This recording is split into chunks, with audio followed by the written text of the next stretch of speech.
Hey there. I know why you're here. You're looking for a story that will help you drift off into a peaceful sleep. Something calming, a little mysterious. Something that carries your mind away. Well, you've come to the right place. Before we begin tonight's journey, do me a little favor. Tap the like button, subscribe to the channel, and leave a comment below. Even just a good night. It really helps more sleepy souls like you find their way here. Now, close your eyes, take a deep breath, and let's begin tonight's story. Have you ever received something that made your blood run cold? No note, no message.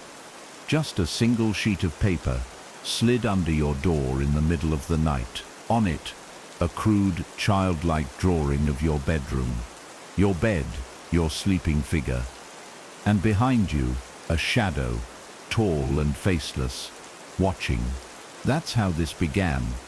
At first, it seemed like a prank, a sick joke. But the knocks came next, soft, deliberate, always when the world was silent. And each time another drawing appeared, the figure closer, the shadows darker, until the line between the drawings and reality began to blur.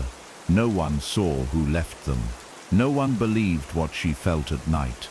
The breath on her neck, the weight in her bed, the eyes she couldn't see, but always sensed. This is not a ghost story.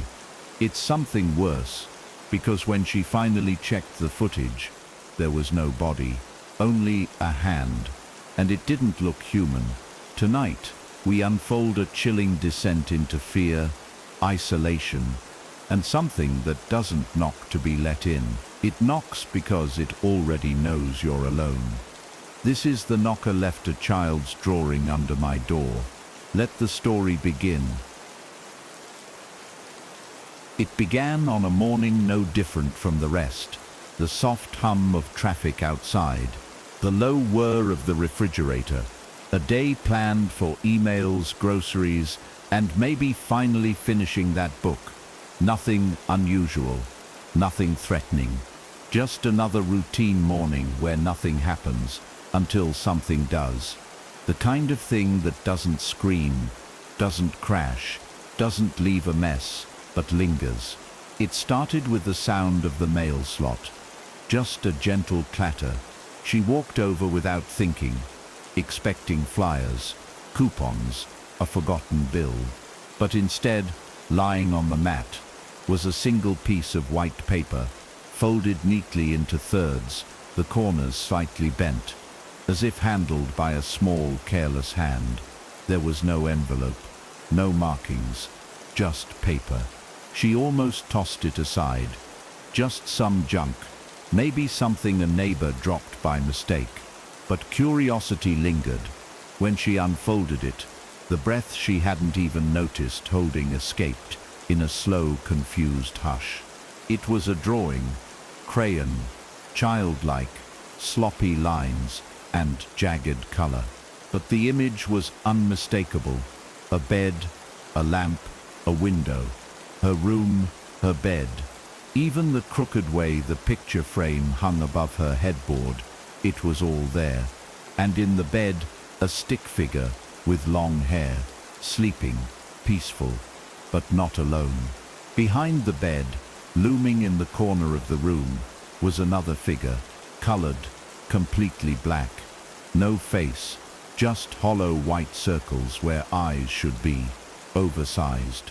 Watching, waiting, she blinked at it, a nervous smile tugging at her lips. Some kid's joke, she told herself. Some stupid prank. But there were no kids on this floor. She left it on the counter. She went about her day. Sort of tried to answer emails, tried to clean, tried to do all the things that usually came so easily. But the image wouldn't leave her mind. That crude little drawing. The way it looked so intentional. Not random scribbles, not a child's imagination. It was too familiar, too specific. Even the angle of the bed matched the way hers sat in the room. When she finally left the apartment, she paused outside her door, looking down both ends of the hallway. No one around, no sound, the kind of silence that held like something was watching, just out of frame. She asked the neighbor down the hall if any kids lived nearby. They shook their head. Not on this floor, they said. Why? She said nothing, just smiled, shrugged, walked away. That night, she double-checked the locks. First the deadbolt, then the chain. She pulled the curtains closed tight. She didn't usually do that. She liked a sliver of moonlight, the distant pulse of the city below. But tonight, she didn't want to see anything, or worse, have anything see her. She told herself it was nothing, just her imagination. But still, she left the hallway light on. A thin golden line spilled under the bedroom door. That helped, a little. Sleep didn't come easy. Every creak in the walls, every gust of wind against the window made her flinch. But eventually, exhaustion won. She woke at 2:47 a.m. There had been a sound. She wasn't sure what woke her, but the room felt wrong, heavy, still.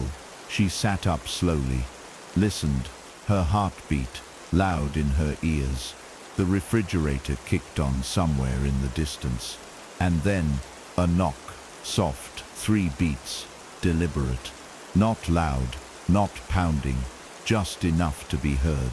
She waited, her breath shallow.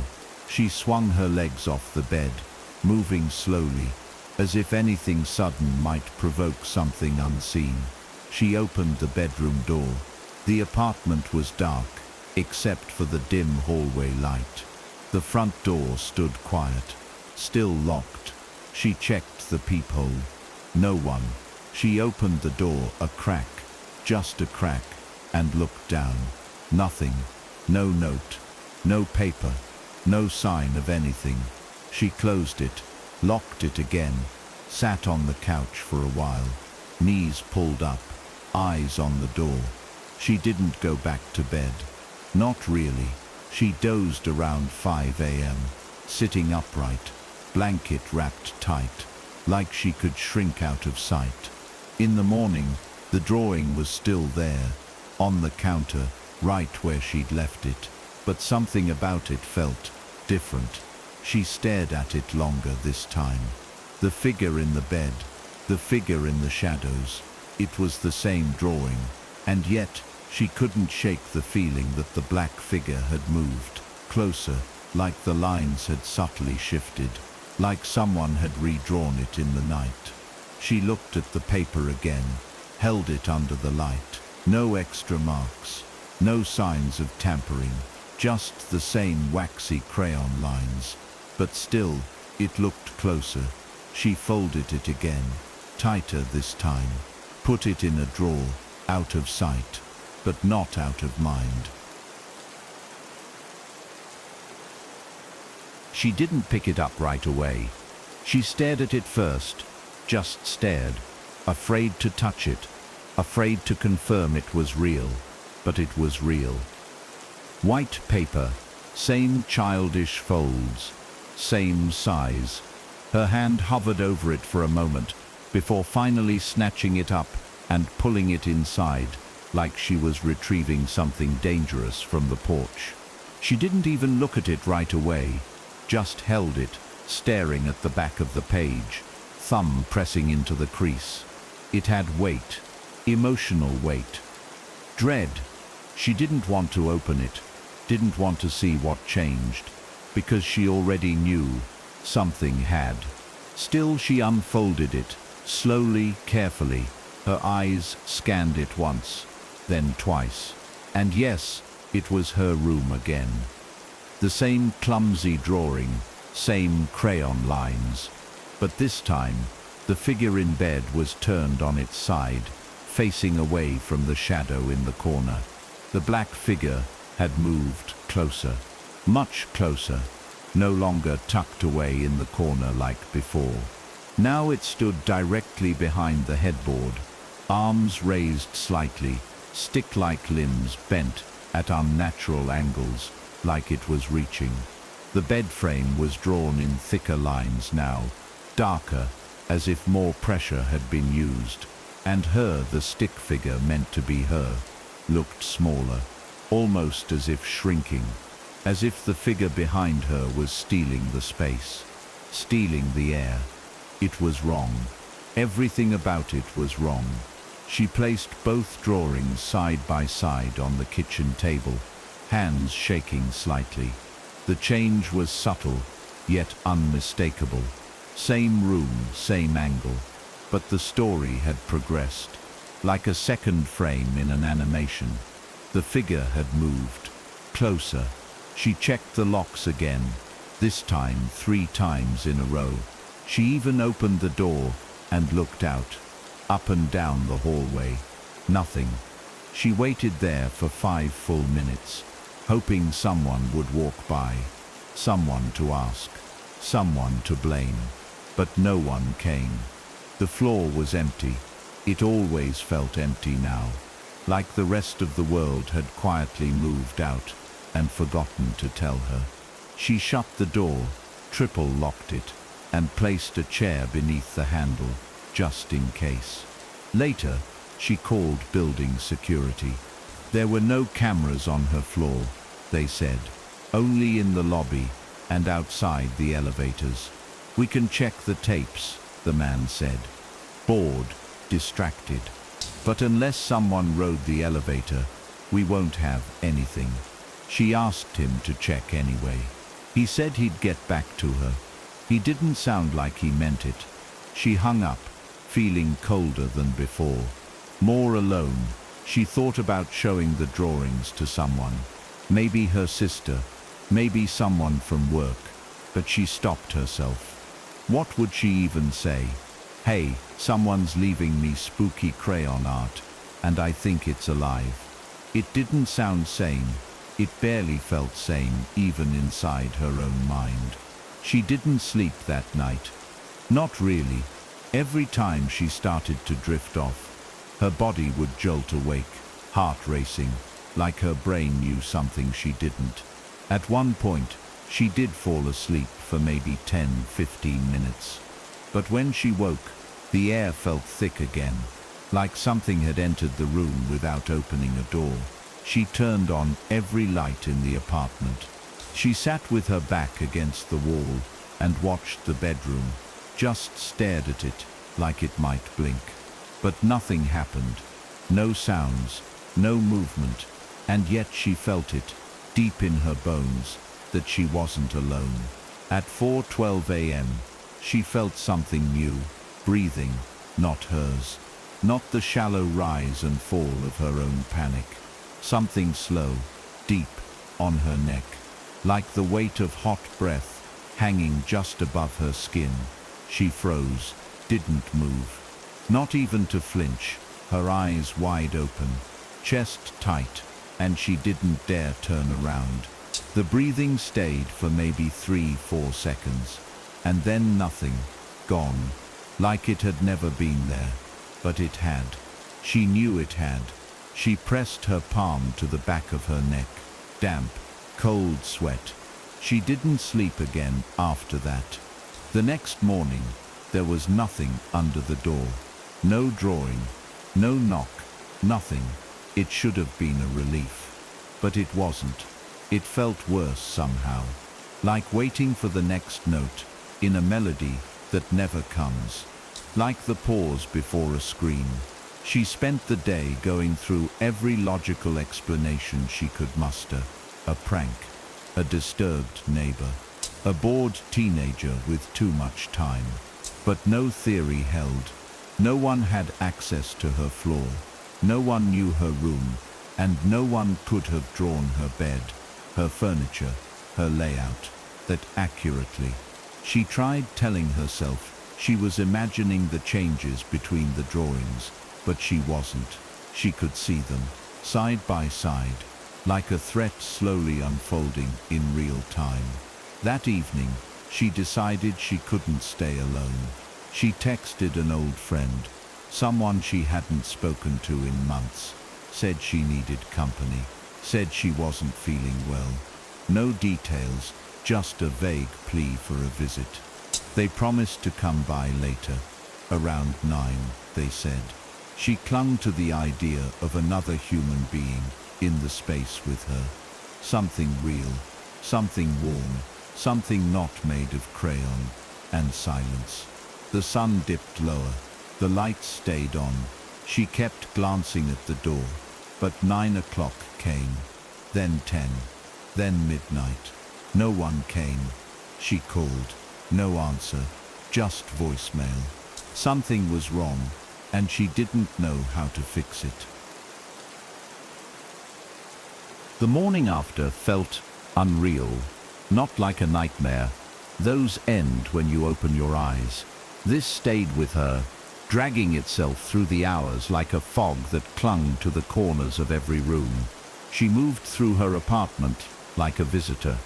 Every sound made her turn her head. Every shadow on the wall made her pause. She didn't open the drawer where the drawing lay, but she thought about it, constantly. It felt like it was still watching her, even from behind wood and metal. She drank her coffee standing up, half expecting another knock to come from the door, but nothing did. Still, she glanced at it every few minutes, like a nervous tick she couldn't shake. By noon, she couldn't help herself. She needed answers. She stepped out into the hallway, quietly closing the door behind her. She walked the length of the floor, slowly, eyes sweeping across doormats, listening for any sign of life. The apartment complex was always quiet, too quiet sometimes, but today, that quiet felt suffocating. Her building was mostly older residents, quiet professionals, retired couples, the kind of people who didn't talk much and kept to themselves. She knocked on the door of the woman who lived 2 units down, someone she had only spoken to once. Briefly, the woman answered in a thick robe, her hair in curlers. When asked if she'd seen anyone unusual or any children recently, she just blinked and shook her head. "There aren't kids on this floor," she repeated, with a slightly annoyed tone, as if the question itself was strange. Not since the Andersons moved out. That was over a year ago. She thanked her anyway, tried the other end of the hallway. An older man opened his door a crack, peered out. He didn't want to chat, didn't know anything, didn't care. She tried the mailman next, catching him at the front lobby. He had earbuds in and didn't recognize her right away. "A drawing," he repeated. "No, didn't see anything. I only handle official mail. Maybe it was slipped through by someone visiting." She nodded like it made sense, but it didn't. No one ever visited her, and she hadn't ordered anything. No deliveries, no surprises, nothing. Back inside, the quiet returned like a weight. She tried to clean, to wash dishes, fold clothes, do something with her hands, but her eyes kept drifting to the drawer. Eventually, she opened it again. The drawing hadn't changed, not visibly. Same crude lines, same stick figure in bed, same black shadow looming just behind the headboard. But now that she looked closer, she noticed a detail she had missed before. The eyes on the shadow figure, those blank white circles, seemed to follow her. It wasn't just imagination. No matter how she turned the paper, the eyes stayed fixed. Not perfectly drawn circles, either. Smudged at the edges, like the hand that made them had pressed too hard, or gone over the same spot again and again. It was obsessive. She took a photo of the drawing with her phone. She wasn't sure why. Proof, maybe, just in case. Then she tried to scan the picture, to look it over on the screen, zoom in, see if anything was hidden. But it only made it worse. On a larger screen, the lines felt more alive, more aggressive. She could see the strokes now, the desperation in them, as if whatever drew it didn't just want to show her something, it wanted to be felt. It wanted to crawl inside. She closed the file, deleted the photo. She couldn't stand to have it on her phone, but even after deleting it, her hand tingled like the image was still there. She ran it under cold water, shaking her head. This was ridiculous. She wasn't a child. She wasn't scared of drawings. That night, she left a small light on in the kitchen. The apartment bathed in soft yellow glow. No shadows, nothing left to the imagination. She checked every lock twice, even the windows. Still, she couldn't sleep. Every time she closed her eyes, she saw the black figure, not just in the drawing now, but behind her own eyelids. In her mind, always standing still, always watching, never moving, just closer, always closer. At one point, she turned on the TV. Static, then a random late-night commercial. The noise helped, but it didn't erase the feeling. Sometime after 3 a.m., she thought she heard footsteps, slow, bare feet on tile. She held her breath, stayed completely still in bed, every nerve screaming to get up, to check, but something deeper inside told her to stay exactly where she was. And so she did, eyes wide open in the dark, listening to nothing, listening for something. She never did get up. And in the morning, when she opened the door to get the mail again, her breath caught in her throat. Another drawing, folded neatly, waiting. She unfolded the new drawing with hands that weren't steady. The paper was warm from where her fingers clutched it too tightly, but inside, her blood had gone cold. It was her room again. The bed, the same crude outline of her window, the stick figure lying down, drawn with blue this time, instead of black, as if to make it stand out more clearly, like it needed to be recognized. And the shadow, that thing again, no longer hiding in the corner, no longer distant. Now it stood directly behind the bed, where the headboard met the wall, arms stretched out, bent wrong, cracked wrong, fingers, if you could call them that, touching the head of the figure in bed. The mouth was a jagged smear, a rip in the paper's stillness. The worst part wasn't that it moved. The worst part was that it was closer, deliberate, like it had taken a step forward in a story, only it knew how to tell. She placed the two drawings side by side, trying not to blink, not to imagine. But the comparison was too sharp to ignore. It had progressed, the same way you'd find frames in a flipbook. Not just a change, but a continuation. First, the figure stood across the room. Now it had its limbs raised, like it was reaching for her, or maybe already touching her, depending on how you wanted to see it. The longer she looked, the more her skin crawled. The shadows in her apartment, regular, harmless things, now seemed too deep, the corners too quiet. Her reflection in the glass of the oven door twitched when she moved, and it startled her so badly, she dropped the drawing on the floor. She couldn't shake the idea that the shadow from the picture wasn't just drawn anymore, that maybe, just maybe, it had found a way to leave the page. She called the building manager, left a message, said someone had been leaving things outside her door, asked if there were any security tapes from her floor. She already knew the answer, but she hoped maybe someone had decided to install something without telling her. No response. She didn't expect one. She texted a friend from college, someone she hadn't spoken to in months. It was a simple message.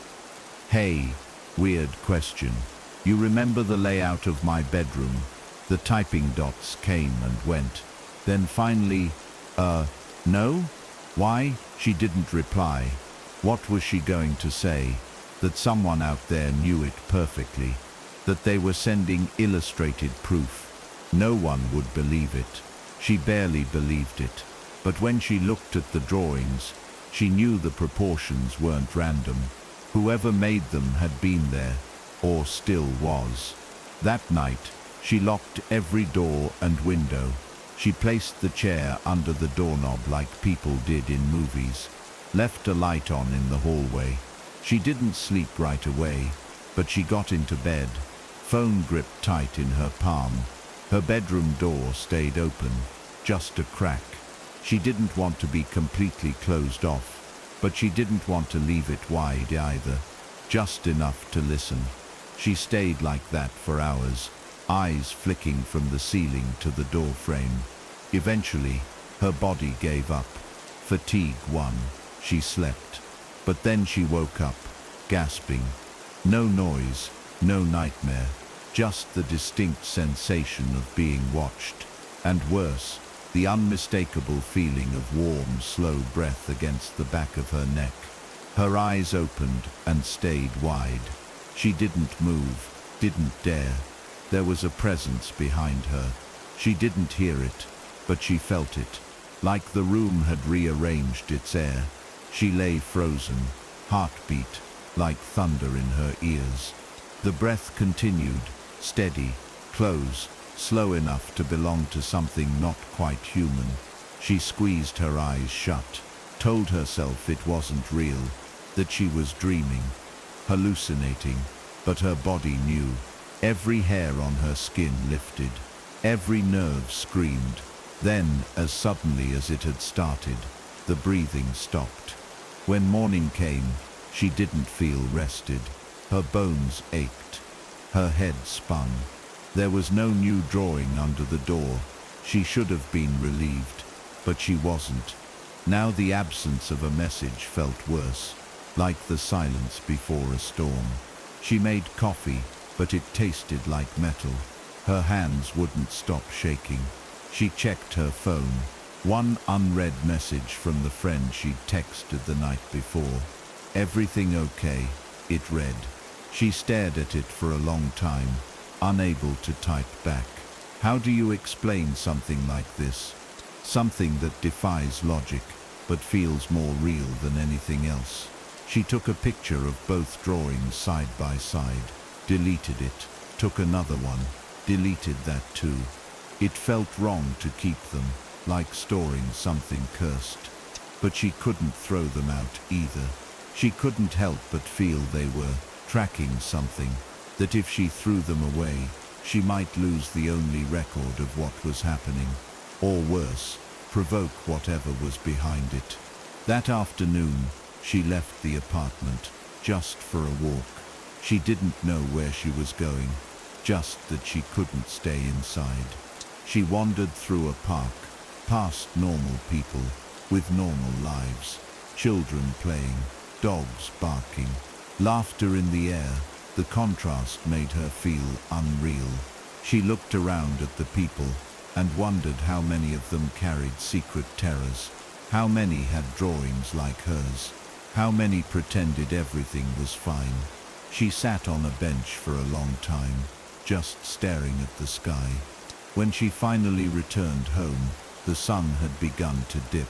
She climbed the stairs slowly, dread building with every step. When she reached her floor, she hesitated. She walked the hallway like it was sacred ground, approached her door cautiously. Another drawing, waiting for her, folded, neat, deliberate. It hadn't been there before she left. It had come while she was gone. She didn't pick it up at first. This one was different. She could tell without even touching it. The fold was sharper, almost aggressive, like someone had creased it with purpose. A tiny smear of something dark, graphite maybe, marked the corner like a fingerprint. She stared at it, back pressed against the opposite wall of the hallway, breath shallow. Her key still dangled from her fingers. For a moment, she considered turning around, leaving, sleeping somewhere else. anywhere else. But the idea of walking away from it, of not knowing what it said next, it felt worse than staying. She unlocked the door with trembling hands, slipped inside, and shut it quickly behind her. Only then did she stoop down and pick up the drawing with both hands, careful like she was holding a message that might bite. Inside, the apartment felt wrong again. Not just eerie, not just quiet, but watched. She turned on every light before she even unfolded the paper, set it on the table like a ritual.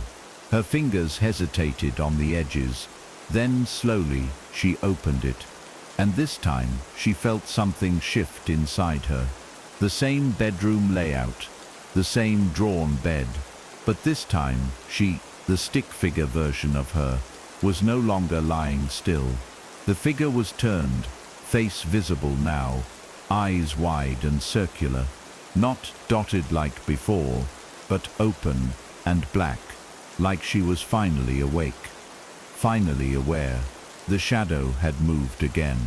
Now it loomed directly over her, bending at an impossible angle, its head just above hers, its arms surrounding the bed, enclosing it, and in its hand, if you could call it a hand, was something new, a crayon. That single detail knocked the air out of her.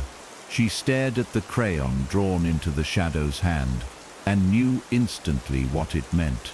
It wasn't just watching, it wasn't just approaching, it was drawing, it was telling the story, and whatever this was, it had more to say.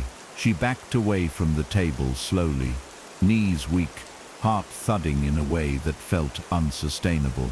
She opened her phone and called someone. She didn't even know who. It was instinct, anyone, a voice, a connection. It rang 3 times. Then 4, voicemail. She hung up, called again. Still no answer. The silence after the dial tone felt louder than any scream. She went to the bathroom and splashed water on her face. The mirror fogged from the heat of her breath, but she noticed something before she could wipe it away. Her reflection, something was off. It wasn't the light. It wasn't her face. It was her eyes. For a split second, they looked darker, like ink pooling in the whites. She blinked, gone, normal again. She told herself she was seeing things, that her mind was fraying from fear. But deep down she knew something was happening, something was changing. She wasn't just being observed anymore. She was being pulled into whatever this was. The next 2 nights passed, in limbo. No new drawings, no knocking, but sleep became impossible. Every time she closed her eyes, she felt like she was falling into that sketch, into the paper world where the figure waited. The bed in her dreams was drawn, crude and angular. The air was grey, and always from somewhere behind her, the sound of crayons scratching against paper. Fast, purposeful, desperate. She woke each morning with her limbs aching, as if she'd been holding herself rigid all night. The drawings stayed on the table, untouched.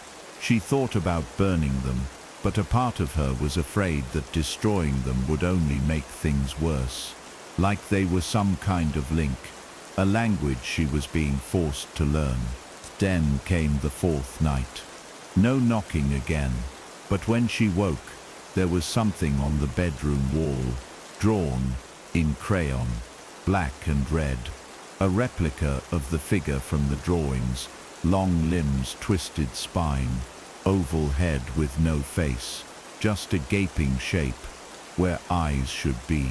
And below it, scratched into the paint, like a message, "You're awake now." She stumbled back from the wall, hitting the corner of her dresser, pain blooming across her hip. She didn't scream, her voice caught in her throat like it was too afraid to come out. The wall felt like it was pulsing, breathing. She grabbed her phone again, hand shaking, and snapped a picture. But when she looked at the photo, the wall was blank. She didn't remember falling asleep that night, but sometime before dawn, she woke again to breathing, heavy, too slow to be human, and this time, it wasn't behind her, it was beside her, like something crouched at the edge of the bed, watching her. She opened her eyes slowly, dreading what she'd see, but there was nothing, just the soft glow of the hallway light, bleeding into the room, and then she saw it, a shadow across her bedroom floor that didn't match anything in the room. It moved when she moved, but not quite in sync. It twitched, staggered, like it wasn't used to pretending to be a shadow. She turned her head slightly, and it vanished, gone, but not forgotten. The next morning, there was no drawing under the door, but one had been placed inside, on her pillow, folded, waiting. This one was smaller, tighter, as if done in haste. She opened it with both hands. The figure, her, was gone from the bed now. Instead, the drawing showed an empty mattress. The crayon lines had become heavier, more frantic. The shadow stood beside the bed, not hovering over it. And where the figure used to be, there was just a small, childlike crayon heart, broken down the middle. Below it in shaky block letters, "Stay still." She didn't leave the bed that morning, not right away. The drawing had been too much, the broken heart drawn where her figure used to be. The words, "Stay still," scratched into the paper, like a warning or a plea. The message didn't feel like a threat. It felt like instruction, a rule, and something deep in her bones told her not to break it. She lay under the covers for a long time, eyes fixed on the ceiling, body aching with tension. She was afraid that moving, even rolling over, might trigger something. The drawing sat beside her like a commandment, as if whatever left it knew exactly when she would wake, how she would find it. She didn't scream, she didn't cry, she just listened. Listened to the silence pressing in from the hallway, to the stillness that wasn't truly still. Hours passed before she forced herself to move. Not quickly, not carelessly. Each movement was measured, like she was a puppet being observed. She slid her legs from under the blanket and sat up slowly, scanning the corners of the room, the closet door, the shadows near the curtains. Nothing moved, but the feeling that she wasn't alone, never left. It clung to her skin like static. She stood and walked to the kitchen, fingers brushing the light switches like rituals. She poured water into a glass with shaking hands and drank like she hadn't in days. Then she looked at the front door. No new drawing today that somehow made it worse. She knew better now. The worst moments weren't marked by loud bangs or midnight visits. They were quiet. They were slow. They waited. Later that day, she sat on the couch with the drawings spread out before her. She didn't know why she was still keeping them, but throwing them away felt like erasing evidence of something she hadn't yet survived. Each picture told a story in stillness, a progression, like steps being taken toward her, toward something final. The first drawing had shown distance, the second, approach, the third, contact, the fourth, absence, her figure gone, erased or taken. And the broken heart, was it hers? Was it the figure's? Was there a difference anymore? She flipped the latest drawing over, half expecting something to be scrawled on the back. But it was blank, smooth, still carrying the faint scent of wax. Her phone buzzed around dusk, a text from her older sister. "Hey, you've been quiet. Everything okay?" She stared at it for a long moment before responding. "Yeah, just tired. Been staying in." 3 dots. Then nothing. Maybe her sister didn't believe her. Maybe she did. But no one pressed further. No one ever did. That night, the dreams returned. She was back in the crayon room, drawn walls, drawn windows, the paper sky above her bleeding black at the edges. The sound of scribbling echoed behind her, frantic, fast, like something drawing its way closer. She turned in the dream but could never catch it. It was always just out of frame, always just one stroke ahead. When she woke, her fingers were clenched so tightly around her sheets that her knuckles ached. She began to notice the changes in her reflection again. Not every time, just sometimes. Her eyes stayed dark too long after blinking. Her mouth twitched before she meant to move. A delay, like she was catching up to herself. Once, while brushing her hair, her reflection didn't move when she paused. It kept brushing, just for a second, but she saw it. She knew she did. She slammed the bathroom door after that, and didn't go back for hours. Mirrors became things to avoid, so did silence. She left the TV on in the background, even if she wasn't watching. She couldn't stand the sound of nothing anymore, because in the nothing, the breathing always returned, the slow, steady exhale of something waiting just behind her. The fifth drawing came the next morning. She didn't hear it arrive, didn't feel a knock. It was just there, waiting. She didn't open the door right away, just stared at it through the peephole for what felt like an hour. Then, heart pounding, she opened the door and snatched it up with a trembling hand. It felt heavier than the others, slightly damp. When she opened it, her breath caught in her throat. This one was different. The room wasn't drawn this time.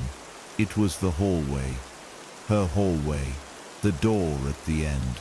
Hers, and in front of it, crouched low, the shadow figure, its limbs coiled like a spider, its face, or the absence of one, tilted upward toward the peephole, toward her. It had been waiting there, watching. She dropped the drawing, locked the door, slid to the floor, eyes wide and unblinking. There was no sound, no breathing, no voice, but she knew it was close, closer than ever.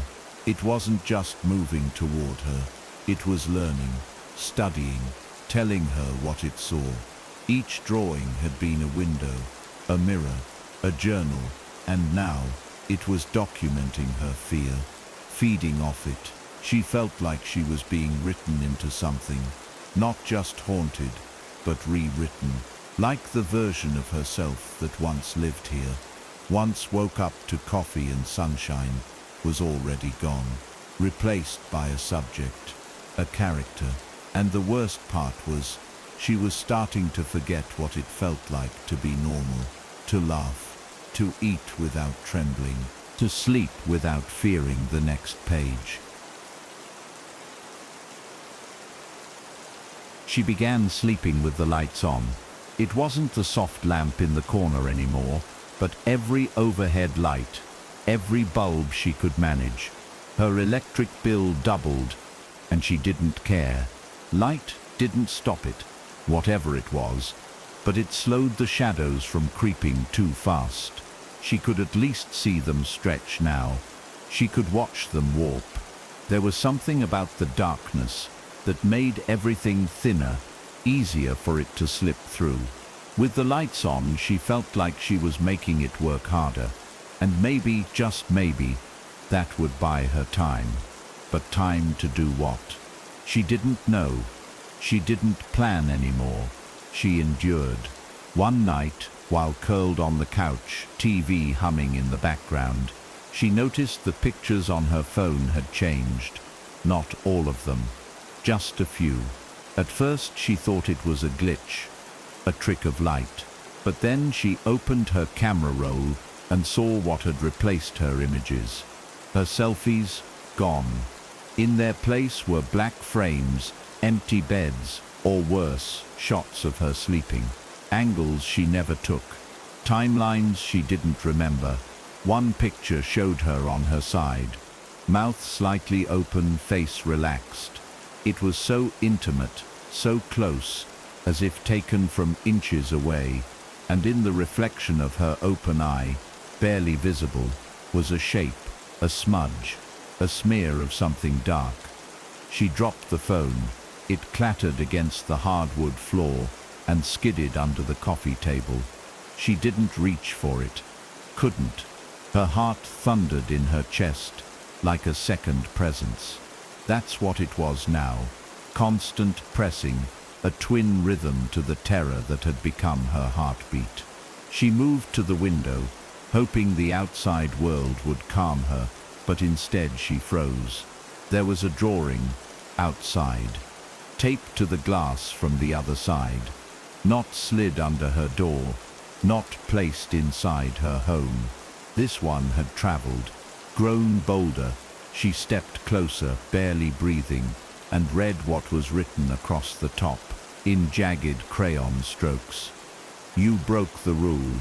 The drawing showed her again, but this time the stick figure version of herself was out of bed, standing, arms raised.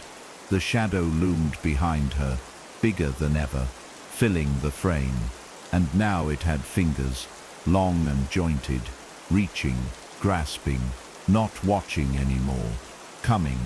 She pulled the blinds closed in one sharp motion, chest tight with panic.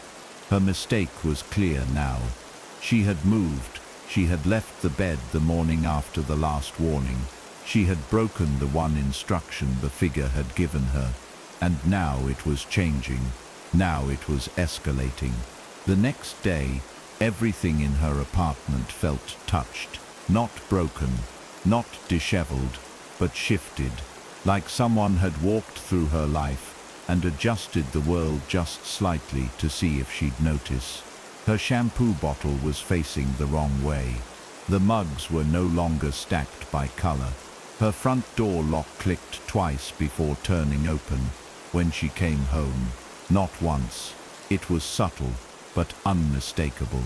Her space wasn't hers anymore. It belonged to the story now. The same story being written in crayon on paper. The same story breathing behind her neck in the middle of the night. She was living inside someone else's narrative, and she didn't know how it ended. Desperation crept in around the edges.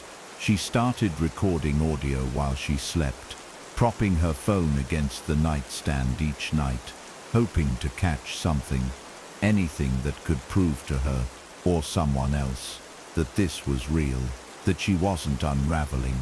The first 2 nights, nothing but the soft hum of her heater and occasional rustle of sheets. But on the 3rd night, at 3:42 a.m., there was a whisper, faint, almost swallowed by static. She played it over and over, headphones pressed tightly to her ears. It was a child's voice, or something pretending to be one. It said, "Don't draw back," and then laughter, high-pitched, like crayons snapping under pressure. She stopped sleeping altogether after that. Naps in daylight, coffee by the gallon, but every moment awake felt like a countdown to the next knock, the next whisper, the next drawing. Her mind began to blur, memory bending, her thoughts looping around moments she couldn't escape. She'd wake up in places she didn't remember falling asleep. Once, she found herself in the hallway, outside her own door, drawing on the wall with a pencil she didn't own. When she looked down, her hands were covered in graphite. The wall had nothing on it. It was clean, but her fingers said otherwise.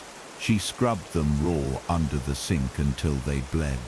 And that night, there was another drawing under her pillow. Not the door this time, her pillow.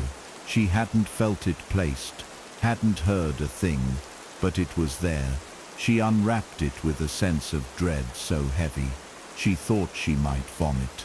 The drawing was simple, 3 stick figures, one lying down, one standing over it, and one in the corner, smaller, curled in a ball.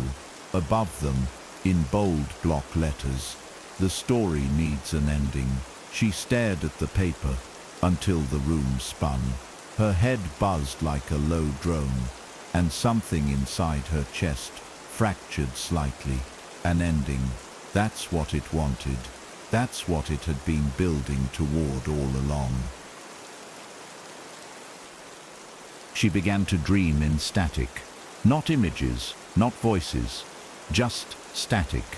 A thick, heavy grey that filled every corner of her sleeping mind. It sounded like snow on an old TV, like distant radio signals bleeding together into a single, endless hush. But sometimes, beneath the static, she could hear a faint scratching sound, as if something or someone was drawing the same circular motion, over and over, endlessly tracing. In the dreams, her body was frozen, eyes open, unable to move as the sound grew louder, closer, more deliberate. When she woke, her fingers ached. Her right hand clenched around nothing. Her nails had cut small crescents into her palm. One morning, she found her bedroom wall covered in faint pencil lines.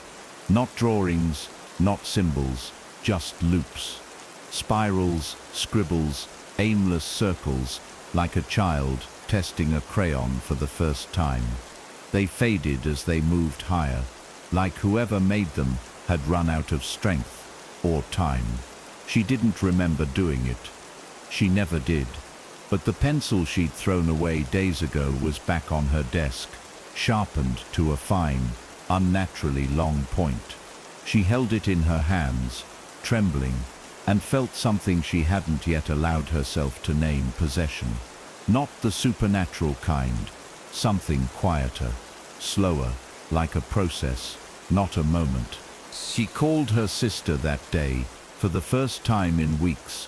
Her voice cracked through the speaker like someone buried alive. She didn't mention the drawings. She couldn't.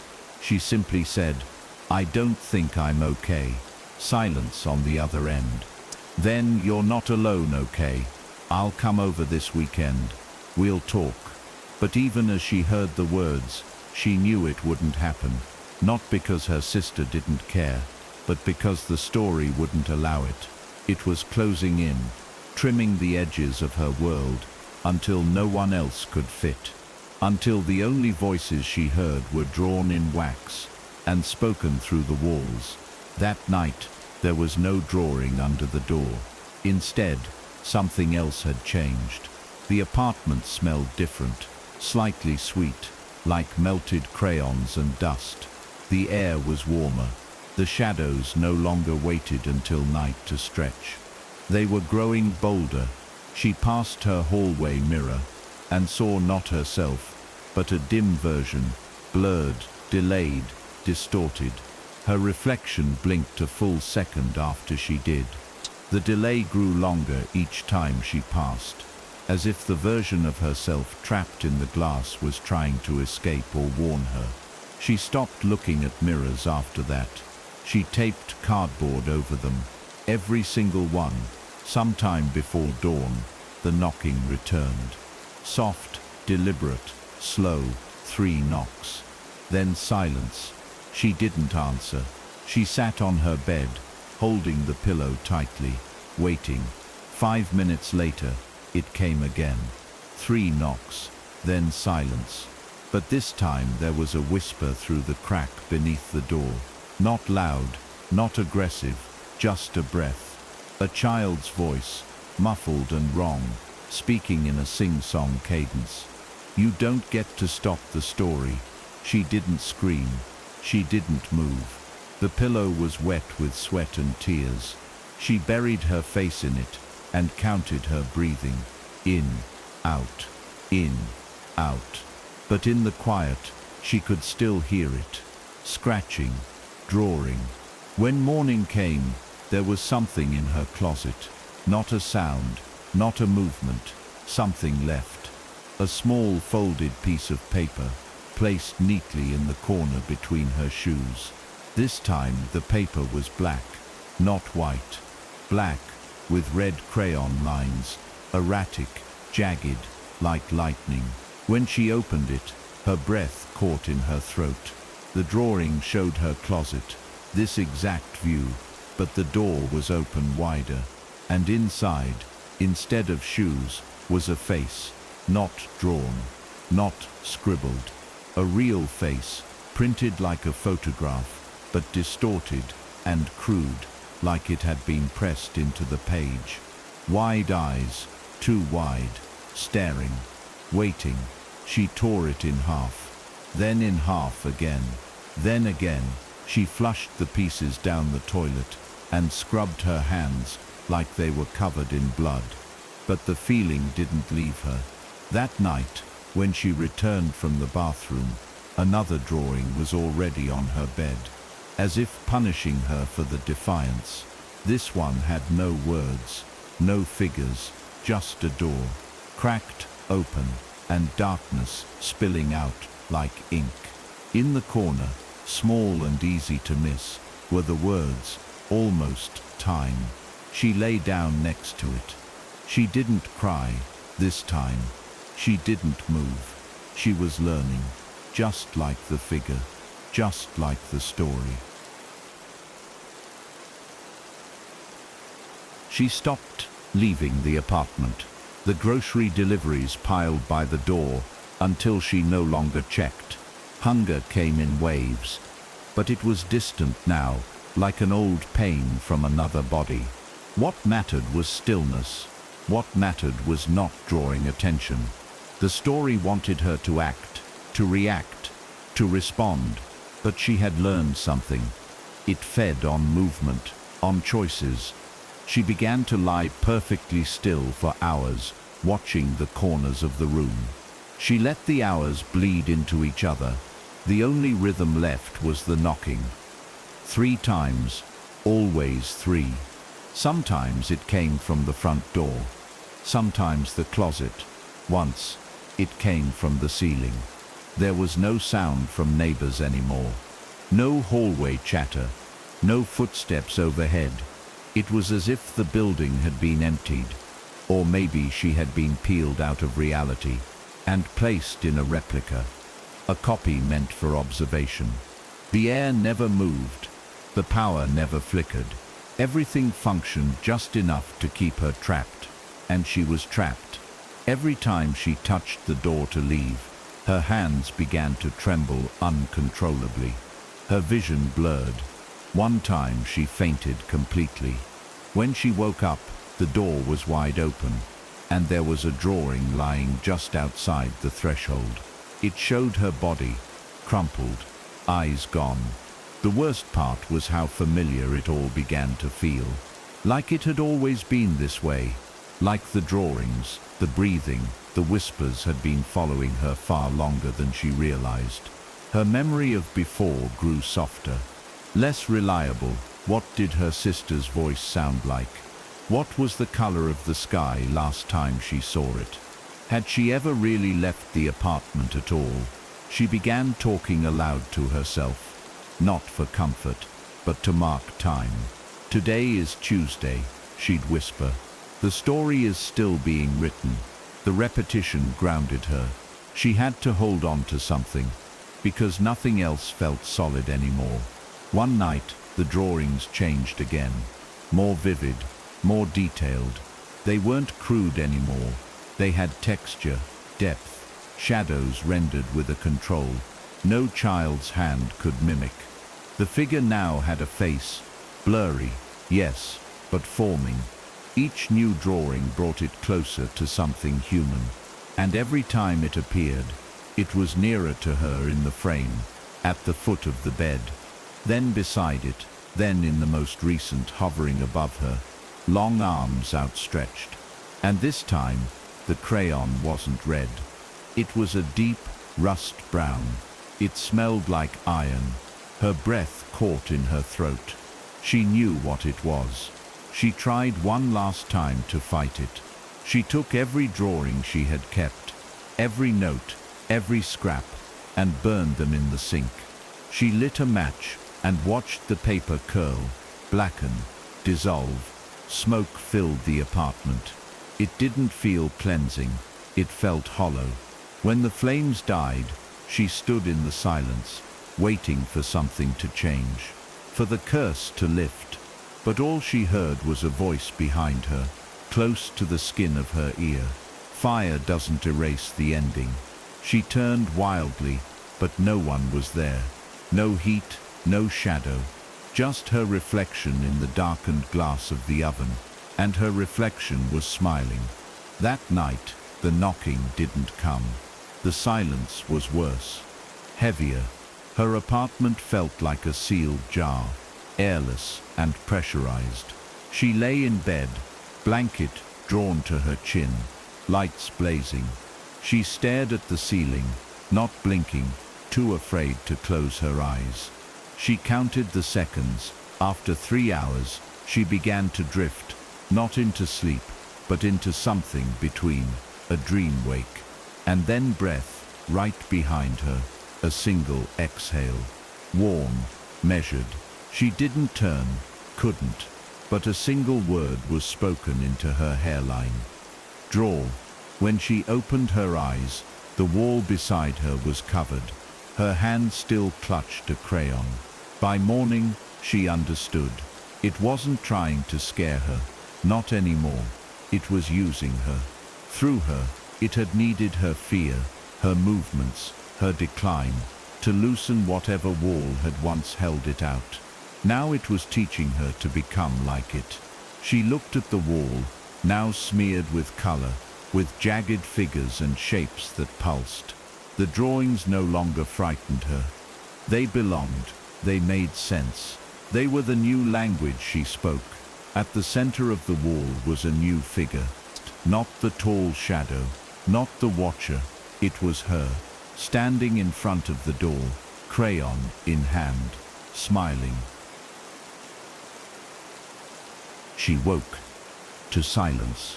Not just the absence of noise, but silence so thick, so absolute, it felt like someone had pressed a pillow over the world's mouth. No birdsong, no traffic, not even the buzz of the refrigerator, which had always hummed faintly in the background. She lay still, eyes wide, staring at the ceiling. Even the building felt frozen. For a moment she wondered if something had finally snapped inside her, if she'd gone deaf in her sleep. But then she heard it. The sound of breath, slow, measured, not hers. It was coming from under the bed. She didn't move. Couldn't. The air was heavy, like she was swimming in it. Her mind screamed at her to get up, to run, to scream. But her body had learned a different language now, the language of fear that no longer flailed or panicked, but listened. There was intelligence in the breath, intention. It exhaled when she inhaled, and inhaled when she exhaled, perfectly out of sync, like a mirror reversed. She counted the seconds, 10, 20, 30, and then it stopped, just stopped, as if it had finished something. She felt the absence of it like a heartbeat that had ceased. And then came the scratching. It wasn't loud, just the soft whisper of crayon on wall, faint and patient, circling over and over. She forced herself to look toward the closet. She saw nothing, only darkness, but she could feel the energy pulling from it now, a kind of gravity. The closet was no longer a space. It was an entrance, the door to something else, something watching her with fingers outstretched through the barrier of what was once wood and drywall. She didn't need to see it anymore. She understood. The figure no longer needed to hide. It had made her a home, and her obedience had become the invitation it was waiting for. Over the next few days, the drawings intensified, not just in number, but in complexity. The simple childlike images were gone. What remained were layered sketches, chaotic spirals with hidden symbols, and increasingly human figures. Some were weeping, others stood motionless, eyes hollow, mouths sewn shut with jagged lines, and always, Somewhere in the background was the shadow, the author. It had no face, but it had shape. Its arms always extended, its hands always empty, waiting to be filled. She started naming the figures. She didn't know why. They came to her in dreams. Eliza, she whispered. Nathan, the watcher, the beggar, the hollow. She gave them each their own wall. Her food ran out, but she didn't feel hunger.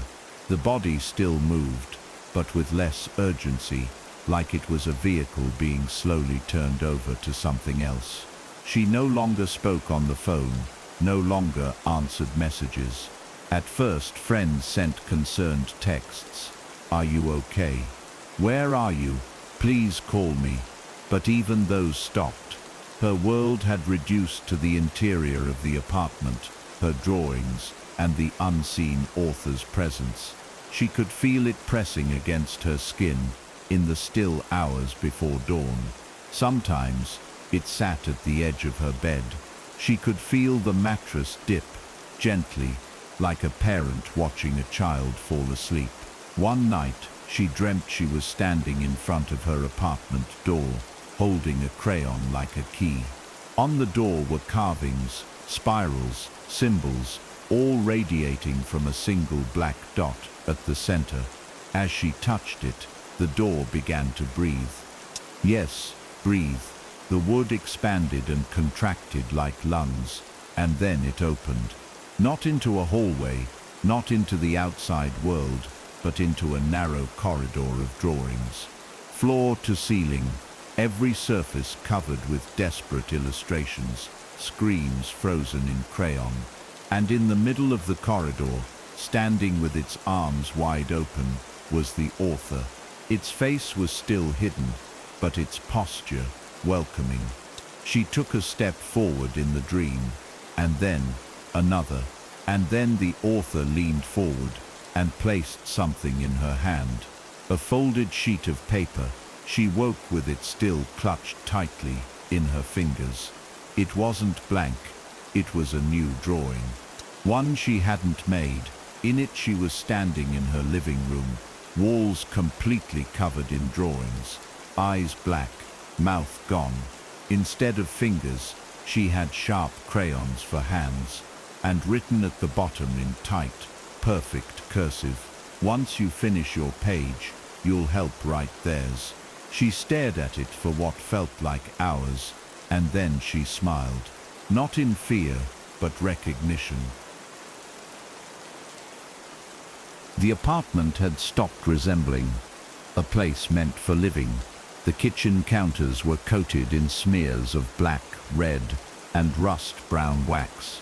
Every inch of her refrigerator was covered in spirals and eyes, dozens of them, wide open, all watching her. The bathroom mirror had become something else entirely. At first, it had fogged over with handprints she hadn't left. Then came the smudges, crude faces drawn into condensation, mouths agape in a scream. But now the glass held no reflection. When she stood before it, all she saw was darkness behind the surface, and two slow blinking eyes staring back. They didn't always blink in sync with hers. The walls whispered to her. They no longer creaked like settling wood, or groaned like pipes straining with pressure.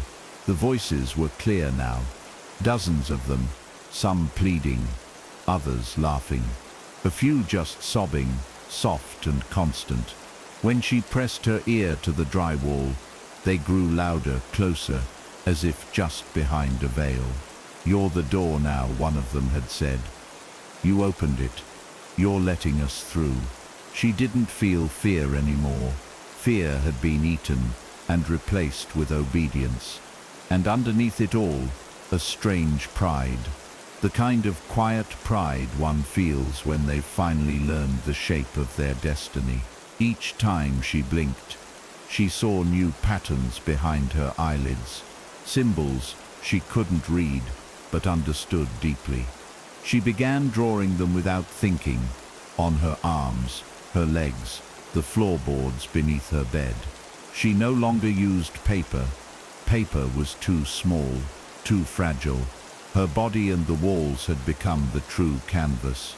Her hands moved constantly, fingers cramped into curled hooks. She slept less now, and when she did, it was shallow and flickering, her mind drifting just low enough to see them standing in the corners of the room, figures from the drawings, now life-sized, still and waiting. They never moved, but each time she awoke, they were just a little closer. She'd stopped calling them monsters. That label had belonged to her old life, to a version of herself who believed in waking up and drinking coffee and checking her email. That girl was gone, her name forgotten. Now she had become something else, an archivist, a recorder, a participant in a story much older than her. Every day she felt the apartment expanding, even though the walls hadn't moved. The space grew wider, longer, colder. One morning, she stepped into her hallway and didn't recognize it. The wallpaper had peeled itself into curling, layered loops, exposing black crayon underneath, looping into symbols that glowed faintly in the dark. She didn't question it. She simply stepped back inside and picked up her crayon. Sometimes she still received deliveries, packages she hadn't ordered, placed neatly in front of her door. No address, no label, just her name, written in red crayon. Inside were objects she couldn't identify, pieces of bone, small jars of what looked like ash, folded scraps of cloth that smelled like earth and rot. She never threw them away. They were offerings, tools, symbols she would someday understand. She placed each one carefully on a growing altar made of books and burned pages from her old journal. The author had never spoken directly again, but she knew it watched. Through the walls, through the mirror, through her eyes. One night, during a rare sleep, she dreamed of a child sitting in her living room. A small boy, legs crossed, a blank piece of paper in his lap. He looked up at her with sunken eyes and said, "Can you show me how to draw it?" His voice echoed strangely, as if it had been dubbed over by someone much older. She knelt beside him and took his hand. Together, they drew a door, and behind it, a figure with long arms and no face. The boy smiled and whispered, "Now I can open mine too." When she awoke, there was a new drawing on the ceiling. It showed the boy, but this time, he was standing in the doorway, waving goodbye. Behind him, the shadows reached out. She began to understand the purpose. The knocking, the drawings, the dreams, they weren't haunting her. They were recruiting her. She wasn't being chased. She was being chosen. Every time she added a new figure to the wall, she felt the apartment shift in approval. A door creaked somewhere deeper. A breath warmed her neck. A whisper curled into her ear, repeating one word again and again, more. She never asked why. She only listened. The story was not hers to question, only to tell. And she would tell it over and over until the walls ran out of space. The days no longer had names. Time didn't pass in hours or minutes anymore, only in how much drawing she completed before the lights began to flicker, and the breathing behind the closet door returned. The apartment's clocks had stopped weeks ago, frozen at 3:11 a.m., the time she first felt the breath on her neck. Now she only looked at the shadows to track her waking hours, when they stretched longer along the floor, curling into the middle of the room like fingers. She knew it was time to stop and listen, not to the silence, but to the faint scratching beneath the floorboards, growing louder, closer, like something crawling its way upward from below. There was one wall she'd never touched, the farthest one from her bed, not by choice but because the crayon never worked on it. Each time she tried, the lines would vanish before her eyes. She began to call it the listening wall. Every other surface could be drawn on, marked, filled, layered with stories, but this one remained blank, pure, but it pulsed faintly, like skin covering a vein. One night she pressed her palm against it and whispered, "Are you there?" And something inside it moved. Not away, not toward her, just shifted, acknowledging. It was then she realized it wasn't that the wall couldn't take drawings. It was already full. The dreams had become more vivid. She no longer just watched them. She walked through them. Entire worlds, made of twisted hallways and chalky skies, unfolded beneath her feet. She wandered through abandoned schoolhouses, where every desk held a drawing of her face.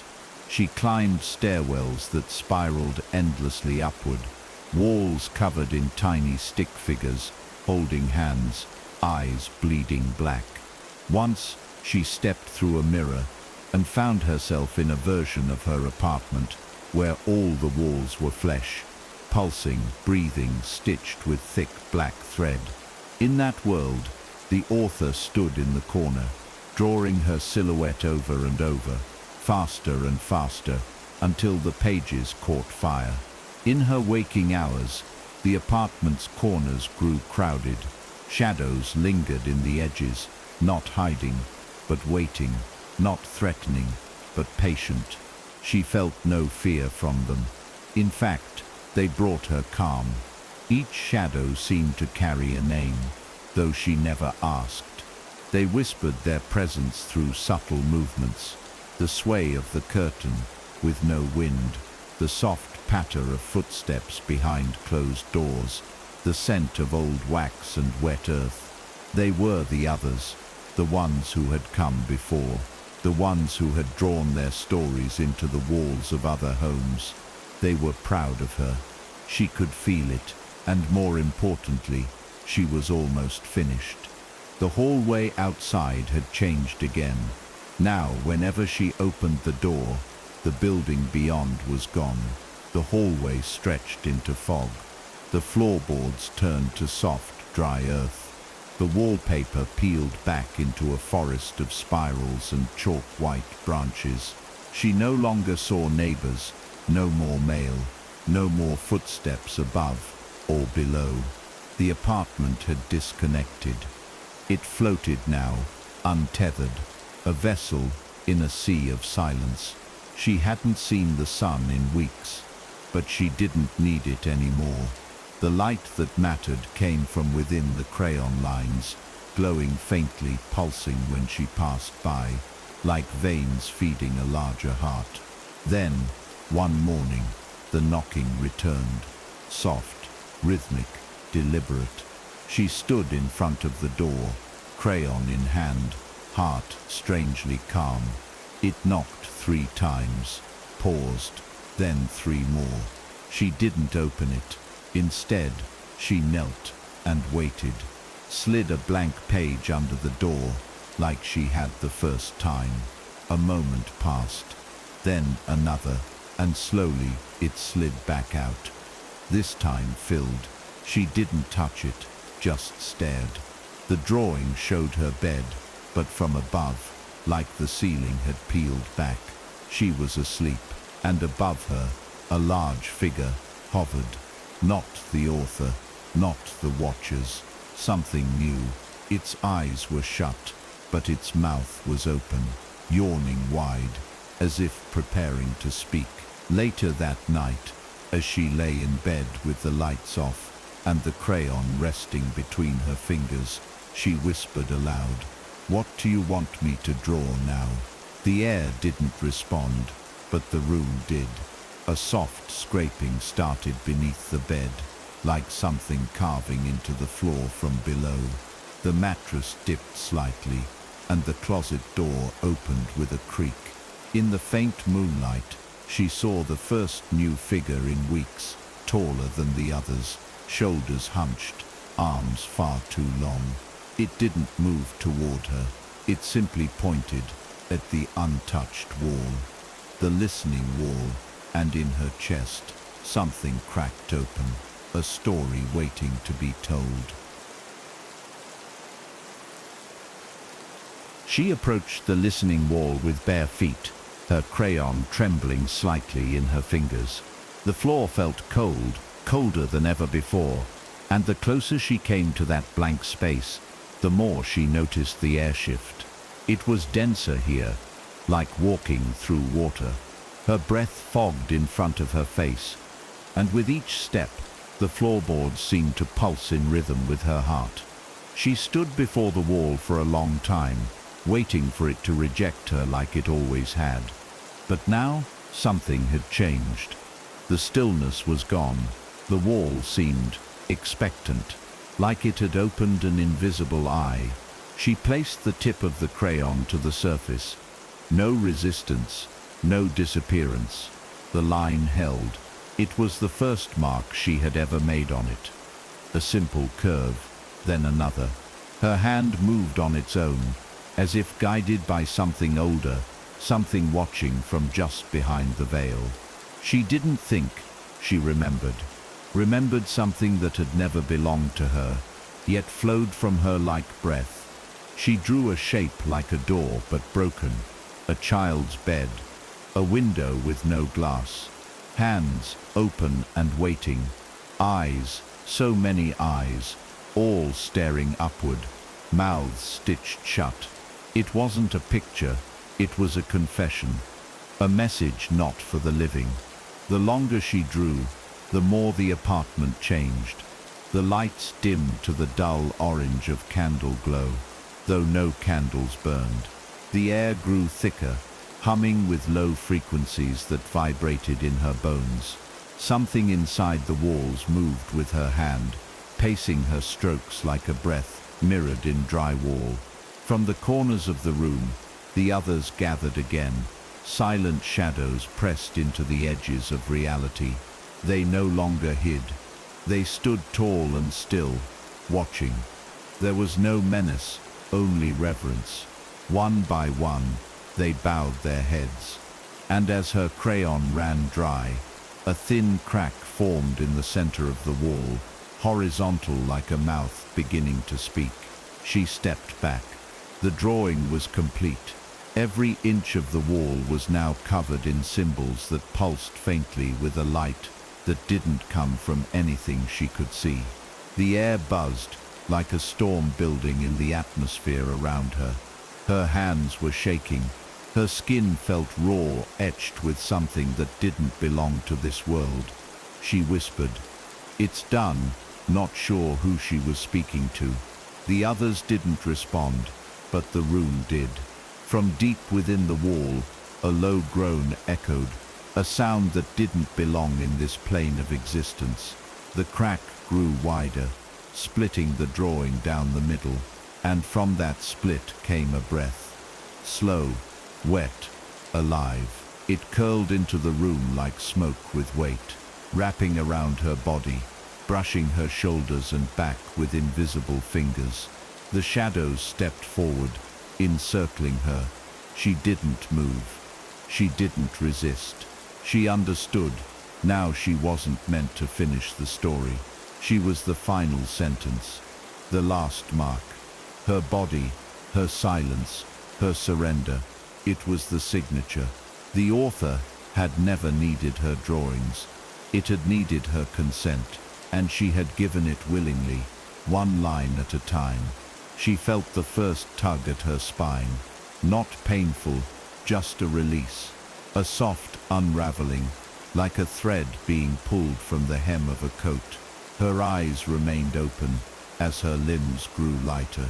The walls pulsed one final time, and in the mirror across the room, her reflection began to fade. First, her skin, then her features, then her shadow. All that remained were her eyes, suspended in the glass.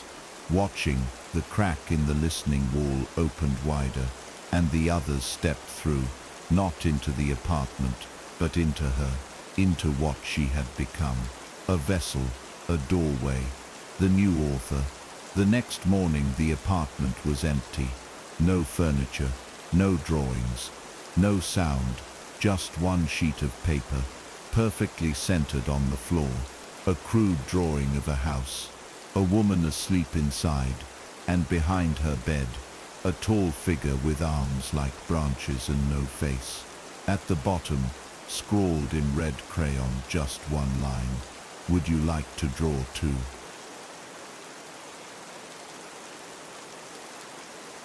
The apartment was hollow now. Not abandoned, not lifeless, just hollow, like something had been scooped out of it. A soul or memory or presence, and replaced with an echo that never fully settled. The floorboards still creaked, but the sounds didn't travel far. They sank into the air, heavy and muffled, like footsteps underwater. The woman who had once filled these rooms with drawings and whispers was gone. No trace of her remained, not a scrap of paper, not a single mark on the walls. The landlord told the new tenant it had just been repainted, but the paint was old and uneven in places, as though it was covering something or someone. The new tenant arrived on a Monday morning. She was quiet, a woman with circles under her eyes and a box full of worn sketchbooks that looked more like diaries than art. She didn't ask about the apartment's history, didn't question the slight draft that snuck in under the doors, or why the hallway smelled faintly of melted crayons and something damp. She had left her old life behind with deliberate finality. What she wanted now was silence, a place where no one asked her to explain why she stopped drawing, or why she winced when someone touched her shoulder unexpectedly. The apartment, with its strange quiet and outdated charm, felt perfect, or at least it should have. That first night was still, too still. She lay in bed, the box of sketchbooks unopened, and stared at the ceiling fan spinning slowly above her. It made no noise, which she found odd. Even old fans usually rattled or groaned, but this one turned in flawless silence, like it belonged in a painting. The shadows on the wall didn't shift with the fan's motion. They stayed locked in place, elongated and unnatural, stretching from corners that didn't catch the light. She turned onto her side, facing the wall, trying to will herself to sleep. But sleep didn't come. Instead, at 3:11 a.m., the knocking began. 3 slow knocks, a pause, then 3 more. Her breath caught. She sat up and listened. Not a sound from the hallway, not a sound from the floor above. The knocking had come from inside the apartment. She slid off the bed, the floorboards colder than they had been earlier, and crept to the front door. She didn't open it, just stood there, hand hovering over the handle. Then she looked down. A square piece of paper had been slid under the door. Her stomach twisted. She picked it up, slowly, like it might burn her fingers. It was a child's drawing. She stared at it, heart hammering. The lines were crude, as if drawn with a trembling hand, but the image was unmistakable. It showed her lying in bed, in the exact position she had been in just moments before. Above her, near the ceiling, was a figure, tall, black, faceless. Its arms hung long and limp, like it had no bones, and its eyes, if they were eyes, were just hollow circles bleeding into the page. Written at the bottom, in shaky red crayon, "Now it's your turn." She didn't sleep the rest of the night. The drawing sat on the floor beside her bed, face down, but she could feel it watching her through the paper.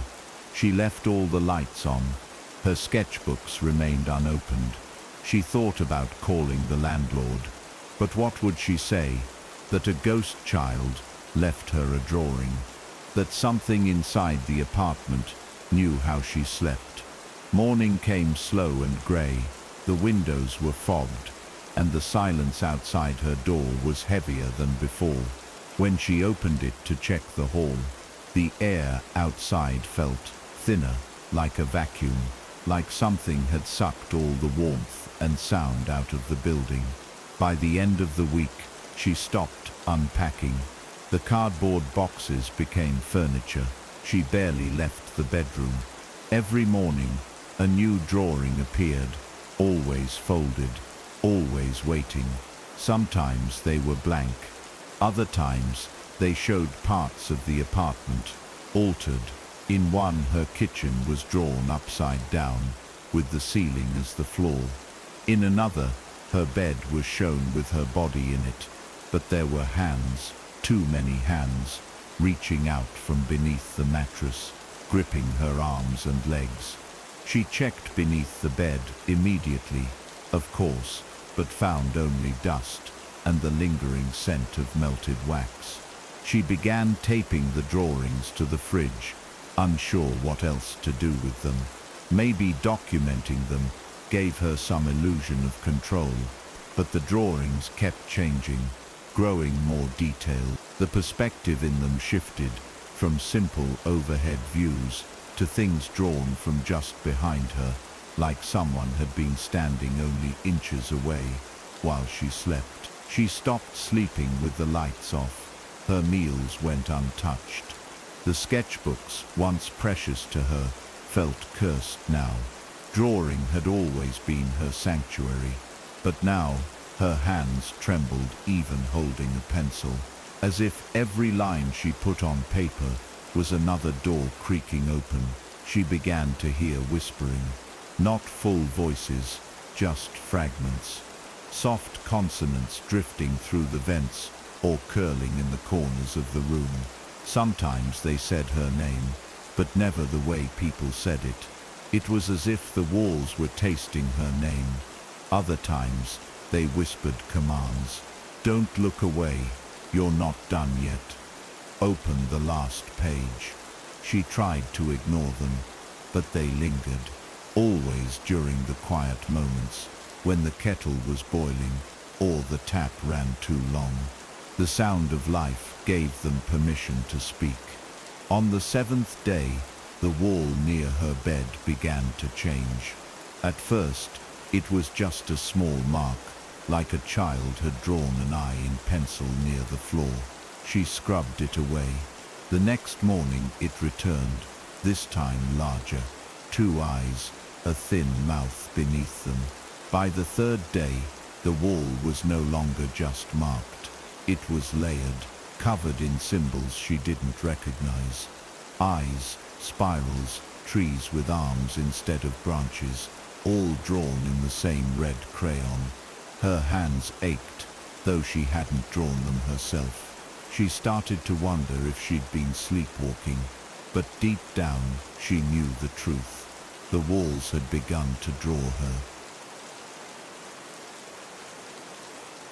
She covered the wall. That morning she took one of her blank canvases, the largest she owned, and pressed it against the symbols until they disappeared beneath it. She hammered the corners in with nails, breathing hard, chest tight. It wasn't a solution, not really. It was a bandage over something rotting. But for a few hours, it gave her relief. The wall was hidden. That was enough. She didn't notice, at first, that the canvas surface had gone dull, as if the cloth was slowly absorbing something, or that the nails had begun to bend slightly in the hours that followed, curling back, as if the wall wanted the canvas off. That night, at 3:11 a.m., the knocking changed. It wasn't just 3 slow raps anymore, it was scraping. Long, deliberate pulls of fingernails or claws across wood. Then came the rhythmic tapping, like fingers drumming across her headboard. Not on it, from within it. She held her breath beneath the blanket, like a child hiding from monsters, but the sounds didn't stop. A new drawing waited on her nightstand when she finally opened her eyes. This one wasn't folded. It had been left face up, perfectly centered. as if whoever left it wanted her to see it the moment she woke. The drawing showed her bed, not a cartoonish version. It was detailed now, near photorealistic in charcoal and crayon.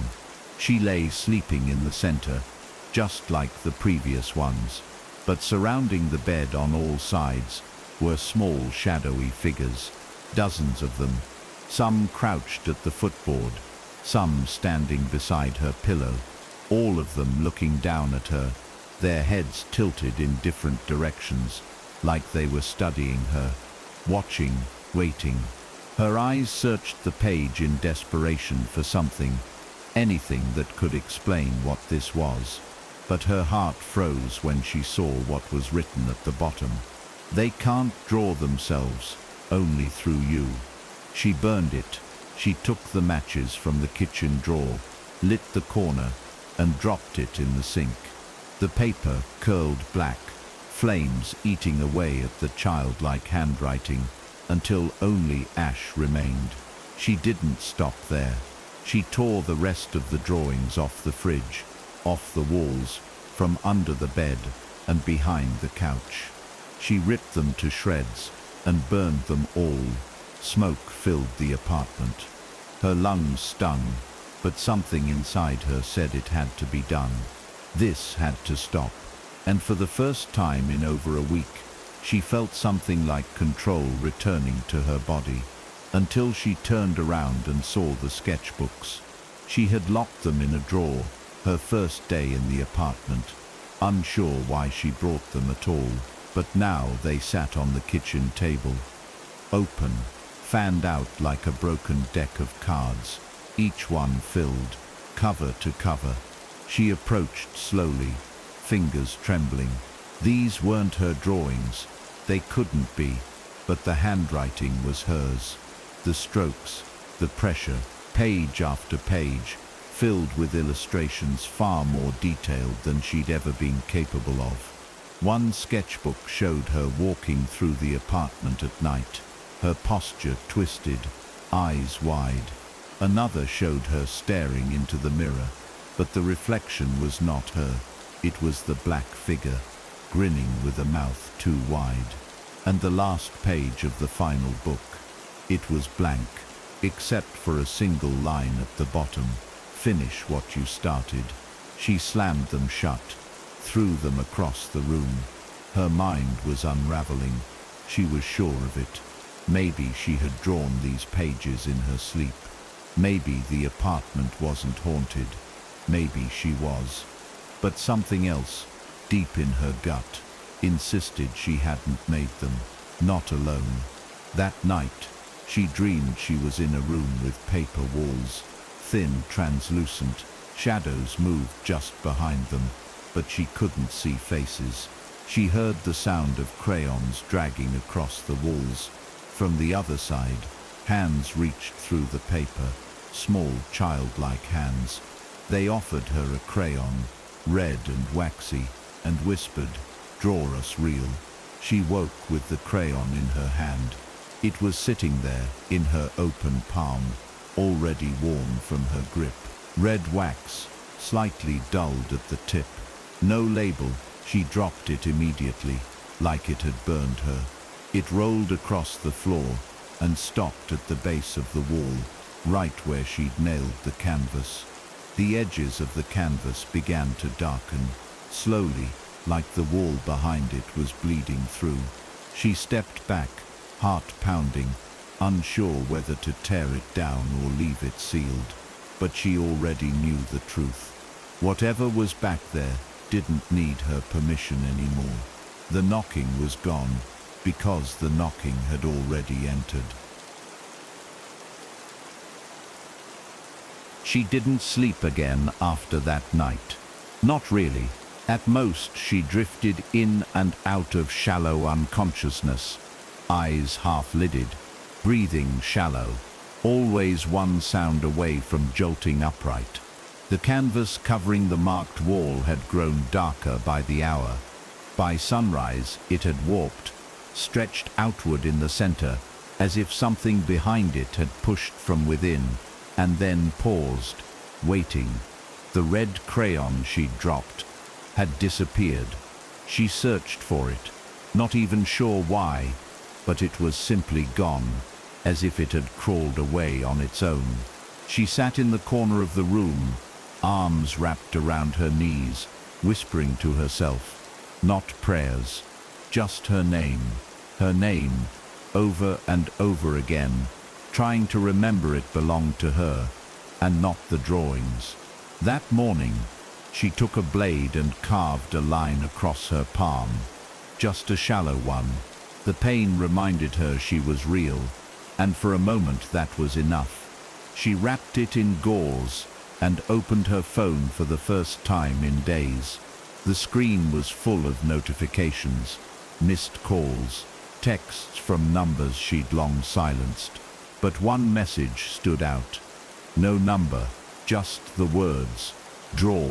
She dropped the phone, and it clattered under the couch. Later that day, a sound broke the quiet. Not knocking, not scraping. Laughter, faint but unmistakable. A child's giggle, echoing from somewhere deep in the apartment. Her blood ran cold. It didn't sound cruel, not at first. It sounded playful, joyful, as if whatever had entered her home didn't just want to scare her anymore. It was having fun. She didn't follow the sound. She just stood still, frozen, listening. It weaved through the air vents, drifted from the empty room down the hall, snuck out from under the bathroom door, always just around the corner, never where she looked. Then came the whispers again, clearer this time, not broken syllables, but full words, phrases. You're the artist now, we need your hands. We were forgotten, you see us. And worst of all, the others stopped drawing. That's why they're gone. She picked up one of her sketchbooks, one she hadn't opened since arriving. The pages were untouched, blank, but her hand trembled as she held the pencil. Something in her resisted, something old and instinctive. She'd stopped drawing because the images came too easily now, because she couldn't control what emerged. But her hand moved anyway. She tried to draw a tree, something simple, something innocent, but the lines twisted on their own. The trunk became a body. The branches turned to arms, long and bent backwards. Eyes opened on the bark, staring up at her with silent expectation. The pencil slipped from her fingers. She turned to the canvas again, the one nailed to the marked wall. The bulge in the center had grown into a full protrusion, an outward push, as if a face were trying to come through. It had form now, cheekbones, eye sockets, a hint of a mouth. Her breath quickened. She reached for her phone again, desperate to call someone, anyone. But the screen was black, dead, no power, no response. And in the silence that followed, she heard the sound of paper tearing, slow, deliberate. A long, ripping sound. She turned just in time to see the canvas split down the center. Not fall, split, from top to bottom, like a curtain. Behind it was not the wall, not plaster or brick. It was paper, endless paper, stretched deep into a tunnel of white, like the inside of a sketchbook that had never ended. And inside that tunnel figures, thin, crooked, walking slowly toward her, their steps soundless on the paper ground. Their limbs were drawn, jittering slightly like unfinished animation, but their faces were voids, circles of black that moved as if alive. She tried to run, but her feet didn't respond. Her legs refused to move. The paper on the floor had risen, curling around her ankles like soft tendrils. Her own sketchbook fluttered open on the table, pages flipping rapidly until stopping on a new blank sheet. Her hand lifted against her will, a crayon pressed into her palm by some invisible force, and then it began to draw. She cried as her hand moved, not because of pain, but because the image on the page wasn't from memory or imagination. It was from the next moment. It was prophecy. She was drawing herself, standing frozen in her apartment, the canvas torn, the paper tunnel open, the figures behind her, closer, closer, and with every second, the real ones matched the page. She screamed, but no sound came out. Only silence, thick and swallowing. Her sketchbook closed on its own, slowly, as if finished. The canvas flapped gently in the still air, torn down the middle. The paper tunnel beyond it shimmered, alive, pulsing, and then it was gone. She was alone again. The wall had returned. The canvas lay in pieces on the floor. Her sketchbooks were neatly stacked on the kitchen table, untouched. The red crayon rested beside them, whole and new. She was on the ground, hands empty. No sketch, no drawing, only the memory. But when she reached into her pocket, there it was, a folded piece of paper. Her breath hitched as she slowly opened it. It was a drawing, her, standing at the torn canvas, behind her, the tunnel, and one figure, one, with a hand on her shoulder. Its fingers reached just past her collarbone, gently resting there, and below the image, in small handwriting, "You let one through." She sat there for hours, barely moving. The drawing, with the hand on her shoulder, remained clenched between her fingers, damp at the edges from sweat.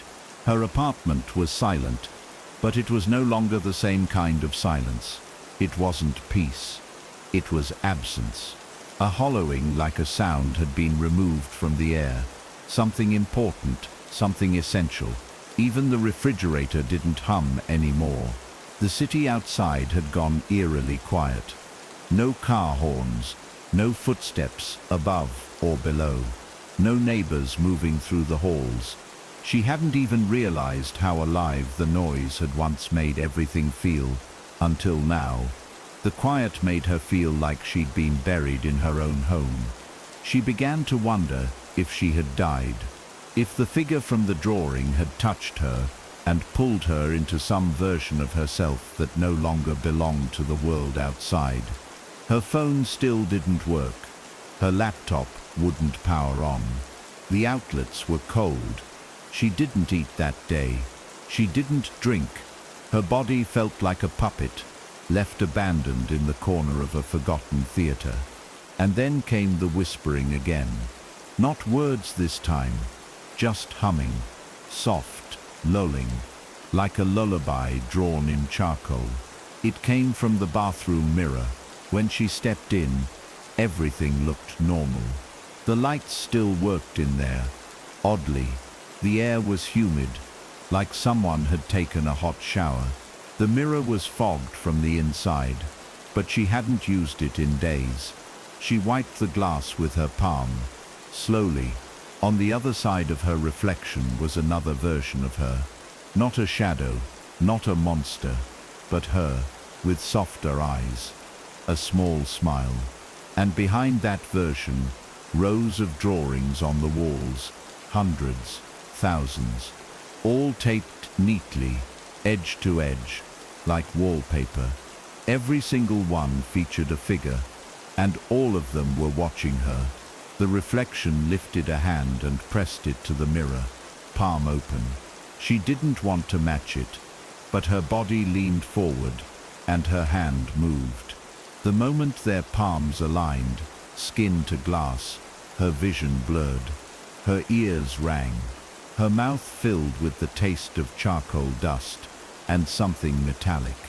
When her sight cleared, she was back in the hallway. The lights above her buzzed faintly again, as if someone had remembered to plug the building back in. But taped to every wall, every door, every window were drawings. Her drawings.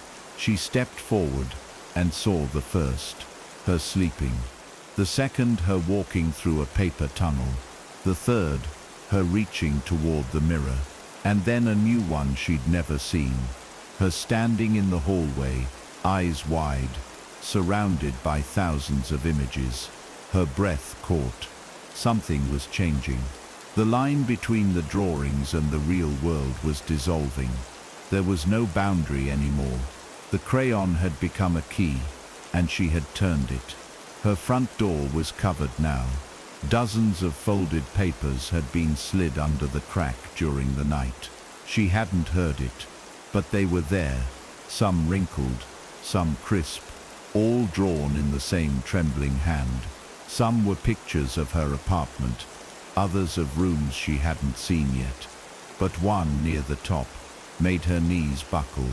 It was a picture of a child, alone in a room, crayons scattered around her, tears in her eyes, and behind her, a tall black shape, arms so long they curled around the walls, and under the child's figure, in tiny broken handwriting.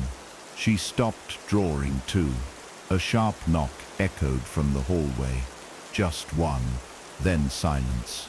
She pressed her ear to the door, heart racing. Nothing. Slowly she opened it. No one there. No footsteps fading down the corridor. Only one thing, a single new drawing, taped to the outside of the door this time, not slid underneath. It was different from the rest. It was a map, a crude one, drawn with heavy red strokes. The lines looked like hallways and doors, labeled in shapes more than words. Her apartment was in the center. From there the path spread outward, twisting and looping, branching off into impossible layouts. Places she didn't recognize. Rooms that didn't exist in the building. And at the end of the red path, a large black X beneath it, where they wait. She should have burned it. She should have shut the door and taped it shut, thrown away every paper in the apartment, and left. But something inside her, a thread too deeply woven to cut, pulled. It told her this wasn't over, that if she ignored the path, more would come. The drawings would keep appearing. The whispers would return. The crayon would never be gone. So she did the unthinkable. She followed the map. She left the apartment barefoot, the drawing held tightly between her fingers. The hallway lights flickered as she passed, each one blinking out as soon as she walked beneath it. The air felt thinner, colder. Her building no longer felt like a real place. The turns on the map led her to corners she'd never seen before. Doors that didn't exist yesterday. Staircases that twisted the wrong way. Windows that looked out on blank white space, like someone had forgotten to draw the world beyond. The hallway ended at a door, with a child's handprint painted in red at its center. She reached for the knob, and then nothing. The doorknob felt warm, not the comforting kind of warmth. It pulsed, like something living pressed against the other side. Her hand lingered just above it, fingers trembling, every instinct inside her screaming to walk away. But her body didn't listen anymore. She turned the knob slowly. It clicked without resistance. The door creaked inward, revealing nothing but darkness. Not shadows, not dim light. A void, pure, soundless black. Her own breathing felt distant now, like someone else was doing it for her. She stepped forward, and the door closed behind her with a soft click. She couldn't see her hands in front of her face, couldn't tell where the floor began or ended. The only thing she could do was walk, and so she did, forward 1 foot at a time. The silence here was louder than anything she'd ever heard. Every step sounded like thunder in her own ears. She had no idea how long she walked. Minutes, hours, maybe days, but eventually, a faint light appeared ahead. Not bright, just a soft grey haze, like pencil smudge on paper. She moved toward it. The light revealed a corridor, narrow, paper-thin walls lined with more drawings, hundreds of them fluttering slightly, as if breathing. They swayed when she passed, as though responding to her presence. Each sketch was different but familiar. Some were scenes from her life. Her childhood bedroom, the park where she scraped her knee at 5, the face of a teacher she hadn't thought of in decades. But others weren't memories, they were possibilities. Moments that hadn't happened, might never happen. Her standing in fire, her crying beside a hospital bed, her older smiling at a child she didn't recognize, and behind every version of her, always the same black shape. She turned a corner and found a room. It looked like a child's playroom, drawn into existence rather than built. The toys were rough outlines of real ones, blocks with letters that didn't form words, dolls with no faces, crayon houses on construction paper, lying in stacks. In the center of the room sat a small figure, a child, not drawn, not a shadow, real, hair falling into her face, back turned, coloring quietly with a red crayon. Her hand moved steadily, slowly. The moment the woman stepped inside, the child froze. Didn't turn, just whispered, barely audible. "It's not finished yet." The woman took a step closer. "What's not finished?" she asked. Her voice cracked in the cold air. The child didn't answer. She reached out and held up the drawing she was working on.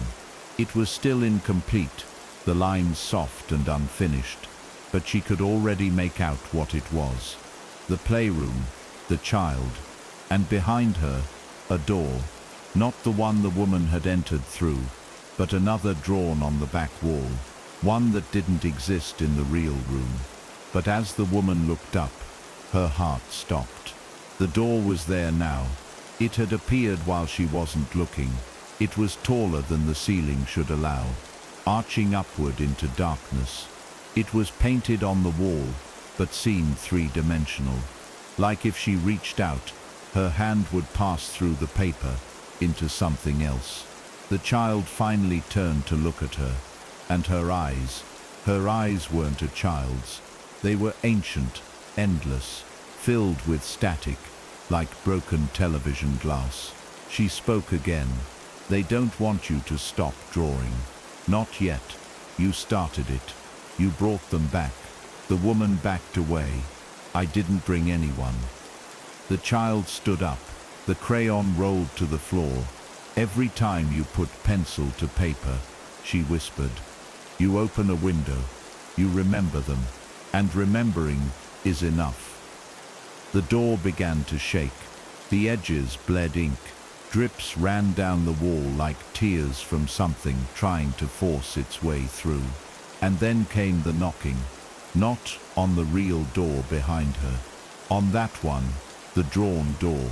It pounded with weight and fury, and every knock vibrated through the floor and the walls and her spine. The child didn't move. She only whispered, "They know you're here now, and they're so hungry." She ran. She didn't wait for the next knock. She bolted out of the room, through the corridor, down the passage that seemed to stretch farther the faster she ran. The walls blurred. The drawings fluttered violently, some flying loose and slapping against her skin like cold cloth. They whispered things she didn't want to hear. Names, secrets, her own thoughts spoken in unfamiliar voices. The door she'd entered from was gone. In its place was only another drawing, a picture of herself, curled on the floor, covered in paper, suffocating beneath it. Eyes wide open, she tore it down and screamed. And then behind her, quiet footsteps, tiny ones. The child was following, not running, not chasing, just walking, slowly, patiently, whispering. They followed me too, but I kept drawing. The woman turned, tears burning her eyes. What happens if I stop? The child stopped walking and smiled. Then you'll be the next picture. She didn't want to believe it, but the more she stared at the child, the clearer the truth became. This wasn't a warning. It was a cycle. She had been chosen, like others before her. The crayon, the drawings, the knocks. None of it was random. She backed away again, but there was no exit. Just endless walls lined with paper. Every direction she turned led her deeper into what no longer felt like a place, but a memory fraying at the edges. The child stood in the center, still smiling softly, and slowly sat back down. She picked up the crayon, now black, and began to draw again. The woman turned and fled. She didn't know where to run. There was no map this time, no red line guiding her, but anything was better than staying there. The walls changed as she passed. Rooms she didn't enter blurred, twisted. Some shrank to the size of closets. Others grew too large to be indoors. The floor rippled like soft parchment, flexing under her weight. One room flickered with candlelight. She avoided it. Another echoed with weeping. She didn't stop. The further she ran, the more the drawings walked. They began to bleed. Crayon colors smeared like wet paint. Figures distorted. Mouths open in wide, wordless screams. She came upon a staircase that hadn't been there before. It spiraled downward, narrow, tight, impossibly long. Each step she took echoed in her ears like falling bricks. Down she went. 1 floor, 2, 5, 10. There were no doors along the way, just the endless stairwell. The air grew heavier, colder. The deeper she went, the more she began to see shadows against the walls, shapes not her own. Something just behind her, not touching, not speaking, just following. Always there, always a breath, too close. She didn't dare look back. When she reached the bottom, she stepped into a small room. No drawings, no shadows, just a table. And on that table, a single piece of blank paper and the red crayon. Her hands trembled as she picked it up. The paper called to her, not literally but somehow deeply, like it recognized her, knew what she feared, what she remembered, what she dreamed about as a child, and never told anyone, the things she had buried. And suddenly, her mind filled with images she didn't understand, faces she didn't know, doors she hadn't opened, voices whispering in a language she didn't speak, but somehow felt. She pressed the crayon to the paper and drew. It wasn't a conscious decision. Her hand moved on its own. First lines, then shapes, then an entire scene took form. Her apartment, her bed, the closet, the figure. But now it was different. She drew herself standing, facing it, confronting it. As she finished the final stroke, something shifted. The paper shivered in her hands. The drawing blinked. And then she heard it, knocking, not around her, but inside the paper. The crayon snapped. She dropped it. The lights above her flickered, then burst with a soft popping sound. The walls around her vanished, like burned paper curling in flame. She found herself back in her apartment, on the floor, gasping. Her fingers were stained red with crayon dust. Dozens of drawings were piled around her. Some stuck to the walls again, others scattered across the floor. She had no memory of creating them, but they were hers. The line work, the pressure, the small jagged curves in each figure, all hers. She looked at the clock. It was exactly the same time she'd left. No time had passed. And yet, outside the window, the city looked different. Still, empty. No wind, no movement, no sound. She opened the door slowly. The hallway lights were on, and everything looked normal, except every apartment door had a drawing taped to it. All of them, every floor, every door, every single one, drawn by the same hand, and at the center of each, the same black figure, watching, waiting. She stepped back inside and locked the door. The crayon was gone now, but the paper remained. She sat beside it, breathing hard, tears stinging her eyes. Her life had split somewhere. She knew it. There was a before, and now there was this. She could never explain it to anyone. She could never leave, not truly, because they knew her now, and she had drawn the door. She had opened it. It started again the next night. First, the silence, thicker than usual, like the walls had swallowed every sound beyond them. Then the faint scratch, almost imperceptible, like pencil on paper, but it wasn't coming from inside her apartment. It came from the hallway. She pressed her ear to the door and held her breath. Nothing, for a full minute. There was only the cold wood against her skin and her own pulse pounding. Then, the slip, just like before, a soft scrape. Something being pushed underneath. She didn't need to look. She already knew. Another drawing. She stared at it from across the room for an hour before touching it. When she finally picked it up, her hands shook. It was her bedroom again. But this time, the figure wasn't near the bed. It was at the window, and she had drawn the curtains open. The figure's hand was pressed against the glass. The detail was finer now, clearer, its outline sharper.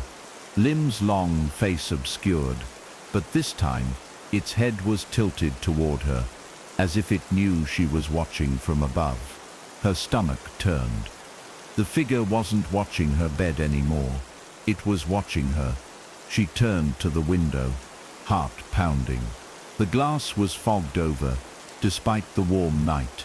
There was a mark, a faint smear, as though a hand had been there. But when she opened it to look outside, there was nothing. No footsteps below, no prints on the sill. Just the alleyway, quiet and ordinary. She pulled the curtains shut and stapled them closed. Then she took every drawing in the apartment, every one, and stuffed them into the fireplace. She lit a match and watched them curl into ash, their lines fading, their shadows shriveling inward. She sat beside the fire for hours, waiting for something. Another knock, another whisper, anything, but nothing came. And for a brief moment, she thought maybe, just maybe, it was over. She fell asleep on the couch, still smelling the smoke. But when she woke, the living room was covered. Drawings, hundreds, more than before. They lined the walls, the ceiling, the back of the TV, the inside of the lampshade. Every surface was paper. Not just hers either. She could see different styles, different strokes. Some were childlike, others were scribbled furiously, violently. Some were delicate and exact, but all of them, every single one, had the figure. And now it wasn't behind her, it wasn't outside, it was next to her, on the couch, seated beside the sketched version of herself. And they were both looking at her. She screamed, tore them down, ripped the paper from every surface, breathing hard, sobbing now, begging something to make it stop. She couldn't take it, couldn't be inside these walls anymore, couldn't breathe with their eyes on her. She shoved everything she owned into a bag and ran out the door, down the stairs, into the city. The world outside was noisy again. Cars, dogs barking, a siren in the distance, and for the first time in weeks, she welcomed it. She checked into a cheap motel on the edge of town, paid in cash, and locked herself inside. She threw the TV on, the lights on, everything loud, just to drown it out. And still, the knocking found her. Not at the door, from inside the nightstand drawer. Just one knock, and then silence. She opened it slowly. There was only a folded piece of paper and the red crayon. She sat frozen, staring into the drawer. The paper was folded precisely, like a letter from someone who knew her hands would tremble as they opened it. The red crayon lay on top, unbroken, as if untouched, as if placed there by something careful or patient. For a long moment, she considered closing the drawer and walking away, leaving the motel, sleeping in her car, vanishing. But something about the neatness of the fold, the deliberate invitation of the crayon, it pulled her. She reached in, touched the paper. The second her fingers brushed it, the lights flickered. Not just the lamp, all of them. The television stuttered, then shut off entirely. The buzzing silence returned, the kind that hummed behind her eyes. She unfolded the paper slowly. It was blank, pure white. She flipped it over, still blank. She blinked, and then, like fog revealing something already there, the lines began to appear. Her motel room, the desk, the lamp, the mirror, herself sitting in the chair, and behind her standing this time, not hiding the figure. No longer a shadow, not a blur. Its shape clear now, limbs too long, fingers thin as wires, head tilted unnaturally to the side. No eyes, just smooth, unbroken space where a face should be. But worse than all that was the way its hand was reaching, not to grab her, not to harm her, but to guide her own, to place her hand on the crayon, to help her draw. She dropped the paper and staggered back. Her reflection in the mirror across the room lagged a second too long. When she turned to look, her own eyes in the glass were already watching her, not blinking, not moving, just watching. She screamed and threw a towel over the mirror. Her chest heaved with panic. The room felt smaller, tighter, the wallpaper closing in, pulsing slightly, like it was alive. The paper on the floor remained still, face up, waiting, and now she could hear it again. The scratching, not from the drawer this time, from inside the walls. She pressed her ear against the peeling wallpaper. Scratch, pause, like someone drawing slow, deliberate. Her name whispered between strokes, not loud, not forceful, just present, familiar. Inside her bones, she bolted from the room, barefoot, keys forgotten, down the corridor, into the lobby. The desk was empty, the lobby silent, every clock frozen. She ran through the glass doors onto the street, gasping in the sharp midnight air. The noise of the city welcomed her. Sirens, distant chatter, tires on wet pavement. For a moment she thought maybe this was real, that she had broken free. She stood under a flickering street lamp and cried for the first time without fear. Not because she wasn't afraid, but because the fear had exhausted itself. And then she looked up. A bus stop bench across the street. Someone was sitting on it. A child, crayon in hand, drawing. Her head turned slowly as the figure lifted its face. The child's eyes were hollow now, mouth stitched shut in ink. She held up the drawing like a mirror. The woman's body sprawled across asphalt, red crayon where blood should be, and the figure finally facing her, smiling. She didn't wait to see more. She ran, no destination, no direction, just away. But with every turn, the world around her warped. Storefronts became blank pages, trees became scribbles, buildings began to fold like sketchbooks, reality unraveling line by line. And behind her always came the knock, no longer on doors, now in the sky. in the ground beneath her feet. In her heartbeat, she collapsed in an alley, sobbing, clawing at her own skin like she could erase what had been drawn into her. The world had thinned, peeled back like paper, and now she understood. She hadn't found the drawings. They had always been there, waiting. All she had done was open the door. She sat frozen, staring into the drawer. The paper was folded precisely, like a letter from someone who knew her hands would tremble as they opened it. The red crayon lay on top, unbroken, as if untouched, as if placed there by something careful or patient. For a long moment, she considered closing the drawer and walking away, leaving the motel, sleeping in her car, vanishing. But something about the neatness of the fold, the deliberate invitation of the crayon, it pulled her. She reached in, touched the paper. The second her fingers brushed it, the lights flickered.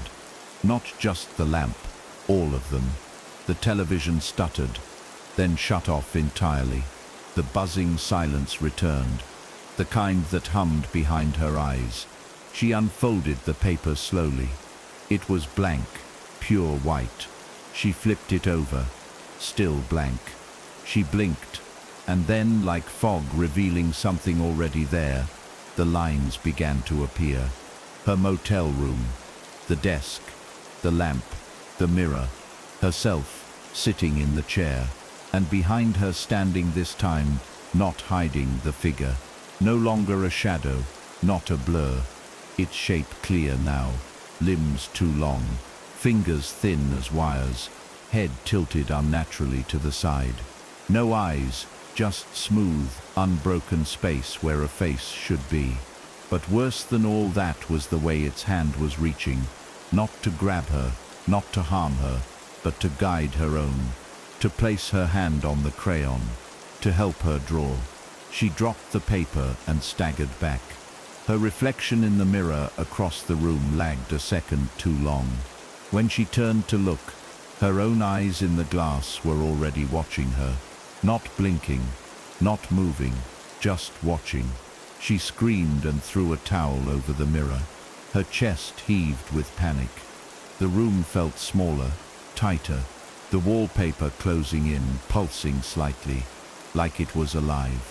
The paper on the floor remained still, face up, waiting, and now she could hear it again. The scratching, not from the drawer this time, from inside the walls. She pressed her ear against the peeling wallpaper. Scratch, pause, scratch, pause, like someone drawing slow, deliberate. Her name whispered between strokes, not loud, not forceful, just present, familiar. Inside her bones, she bolted from the room, barefoot, keys forgotten, down the corridor, into the lobby. The desk was empty, the lobby silent, every clock frozen. She ran through the glass doors onto the street, gasping in the sharp midnight air. The noise of the city welcomed her. Sirens, distant chatter, tires on wet pavement. For a moment she thought maybe this was real, that she had broken free. She stood under a flickering street lamp and cried for the first time without fear. Not because she wasn't afraid, but because the fear had exhausted itself. And then she looked up. A bus stop bench across the street. Someone was sitting on it. A child, crayon in hand, drawing. Her head turned slowly as the figure lifted its face. The child's eyes were hollow now, mouth stitched shut in ink. She held up the drawing like a mirror. The woman's body sprawled across asphalt, red crayon where blood should be, and the figure finally facing her, smiling. She didn't wait to see more. She ran, no destination, no direction, just away. But with every turn, the world around her warped. Storefronts became blank pages, trees became scribbles, buildings began to fold like sketchbooks, reality unraveling line by line. and behind her always came the knock, no longer on doors, now in the sky, in the ground beneath her feet, in her heartbeat. She collapsed in an alley, sobbing, clawing at her own skin like she could erase what had been drawn into her. The world had thinned, peeled back like paper, and now she understood. She hadn't found the drawings. They had always been there, waiting. All she had done was open the door.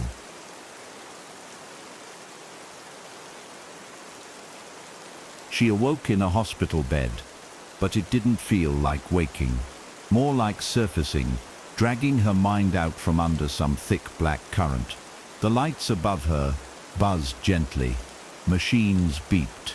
A curtain half drawn around her room revealed the silhouette of a nurse, back turned, scribbling into a clipboard. Normal, almost. But that was the trick now, wasn't it? Everything looked normal. That was the first deception. Her hands were bandaged, her throat dry, her memory stitched together in broken flashes. The motel, the drawings, the alley, and somewhere in between, a long walk through paper walls and breathing ink. The nurse noticed her stirring and smiled kindly, said her name, told her she'd been found dehydrated, shivering, barefoot. The police had been called, but found nothing suspicious. She'd just collapsed. Stress, maybe, a psychotic break, they suggested gently. The nurse's words were soft, wrapped in comfort, but behind her eyes, somewhere beneath the warm professionalism, there was a twitch of recognition. Not fear, not pity, just understanding, the kind of understanding that can't be taught, that has nothing to do with medicine, the kind that says, "I've seen it too." The nurse left a tray of food and walked away, leaving her alone with her thoughts and the notebook at her bedside. A composition book, the kind kids used in school. She didn't remember seeing it before. No name written on the front, no indication it was hers. But when she opened it, her breath caught. Every page filled, drawings, hundreds of them. Some hers, some not, some sketched in fury, others delicately, but all of them linked by a single element, the figure, always present, always changing positions, like a flipbook that told a story she wasn't ready to read. The pages near the end became more detailed, her apartment again, then the motel room, then the alley. She flipped to the very last page and froze. It was this room, the hospital bed, the curtain, the beeping machines, and in the corner, just behind the chair by the door, a hand, just a hand, not reaching, just resting, as though something sat there, quietly, patiently. She turned toward the chair, empty, of course, but she didn't trust her own eyes anymore. She closed the notebook slowly and placed it under the blanket, out of sight. She tried to eat, but the food felt wrong in her mouth, like chewing through eraser shavings. The window showed a bright sky, soft clouds, the outline of the city's skyline. But something was missing. There were no birds, no wind shifting the trees. Everything looked paused. She stood shakily, her legs weak, and shuffled to the window. Down on the street, people moved like figures in a drawing, choppy, out of rhythm. She blinked and rubbed her eyes. Still the same, people walking, yes, but not naturally, like someone had sketched them and was slowly animating each frame. She stepped back from the glass, trembling. She asked to see a doctor. When he arrived, he smiled, asked gentle questions. How was she feeling? Did she remember what happened? She told him everything. The knocks, the drawings, the child, the figure, the stairwell, the motel, the hospital. She expected dismissal, pity, sedation, but the doctor only nodded thoughtfully, took notes, and then asked, "Have you ever drawn something that came true?" The question hit her like ice. She stared at him, stunned. He said nothing more, just stood, adjusted his glasses, and left the room. She tore the blanket away, grabbed the notebook, and flipped back through the drawings. Page after page, the figure crept closer. In one drawing, it was outside a door. In the next, behind it. Then standing in a hallway. Then inside the room. Then beside the bed. The final drawing, the one she hadn't reached before, showed the figure hovering over her in a hospital gown, and drawn on the figure's chest, a smaller version of herself, trapped in its ribs, like a sketch imprisoned in a frame. And below the drawing, a note, scribbled in frantic, unsteady red, "If you draw it, it comes." She didn't sleep that night, not because she wasn't tired, but because sleep had become unsafe. She knew, somehow, that closing her eyes too long might blur the boundary between what she feared and where she lived. Her dreams no longer waited for slumber. They hovered in her waking hours, just out of focus, pulsing at the corners of her vision. Every second she blinked, she half expected to reopen her eyes to a room made of paper, walls crinkling softly in the wind, a red crayon rolling across the floor like it had drawn the world itself. Her breath came in short, trembling loops, like her lungs had begun resisting the air they once welcomed. Her body ached, not from wounds or exhaustion, but from being constantly aware. Awake not just in the way humans wake, but in the way prey wakes in the presence of a predator it cannot see. By morning, the hospital didn't feel like a place anymore. It felt like a placeholder, as though it only existed because she expected it to. The hallway outside her door had gone silent, the mechanical beeping of nearby machines now strangely distant, like an echo from a floor far below. When she opened the door and stepped into the corridor, no one was there. No footsteps, no voices, just the soft click of lights buzzing above, and the hiss of stale ventilation. Her bandaged fingers tightened around the notebook she'd hidden in the blanket. That thing had become an extension of her now, both anchor and threat. She couldn't bear to destroy it. She feared what might be released, but neither could she ignore it. It had become her scripture, her timeline, her prophecy, each page showing a moment she hadn't lived yet, or had lived but forgotten, or might still suffer. She made her way down the stairwell, each step sounding louder than it should. The concrete echoed, and at one point she thought she heard another set of footsteps, matching hers a second too late. But whenever she stopped, it stopped. She reached the ground floor and pushed through the glass doors into the cold, dim morning. Something was wrong with the sky. Not in the way horror movies depict it. Not red, not storming. It was just muted, like it had been desaturated. The sun was rising, but the light it gave off was grey. Everything outside appeared washed in a layer of dust and neglect. The traffic lights blinked. The cars remained still. A bus idled at a green light, empty, the engine humming like a distant groan. People on the sidewalks walked in stilted rhythms, heads down, eyes unfocused, as though they were all operating on instructions drawn in haste.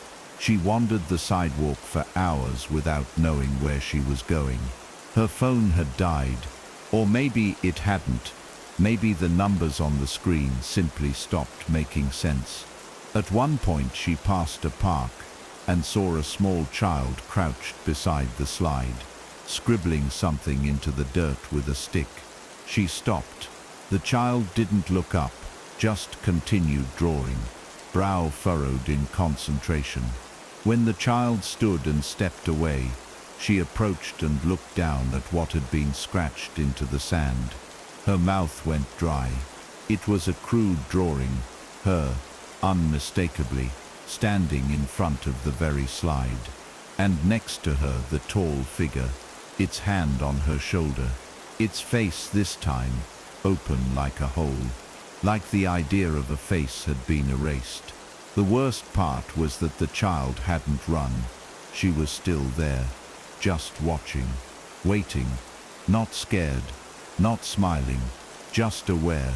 She backed away and ran, past a corner, through an alley, toward an unfamiliar street.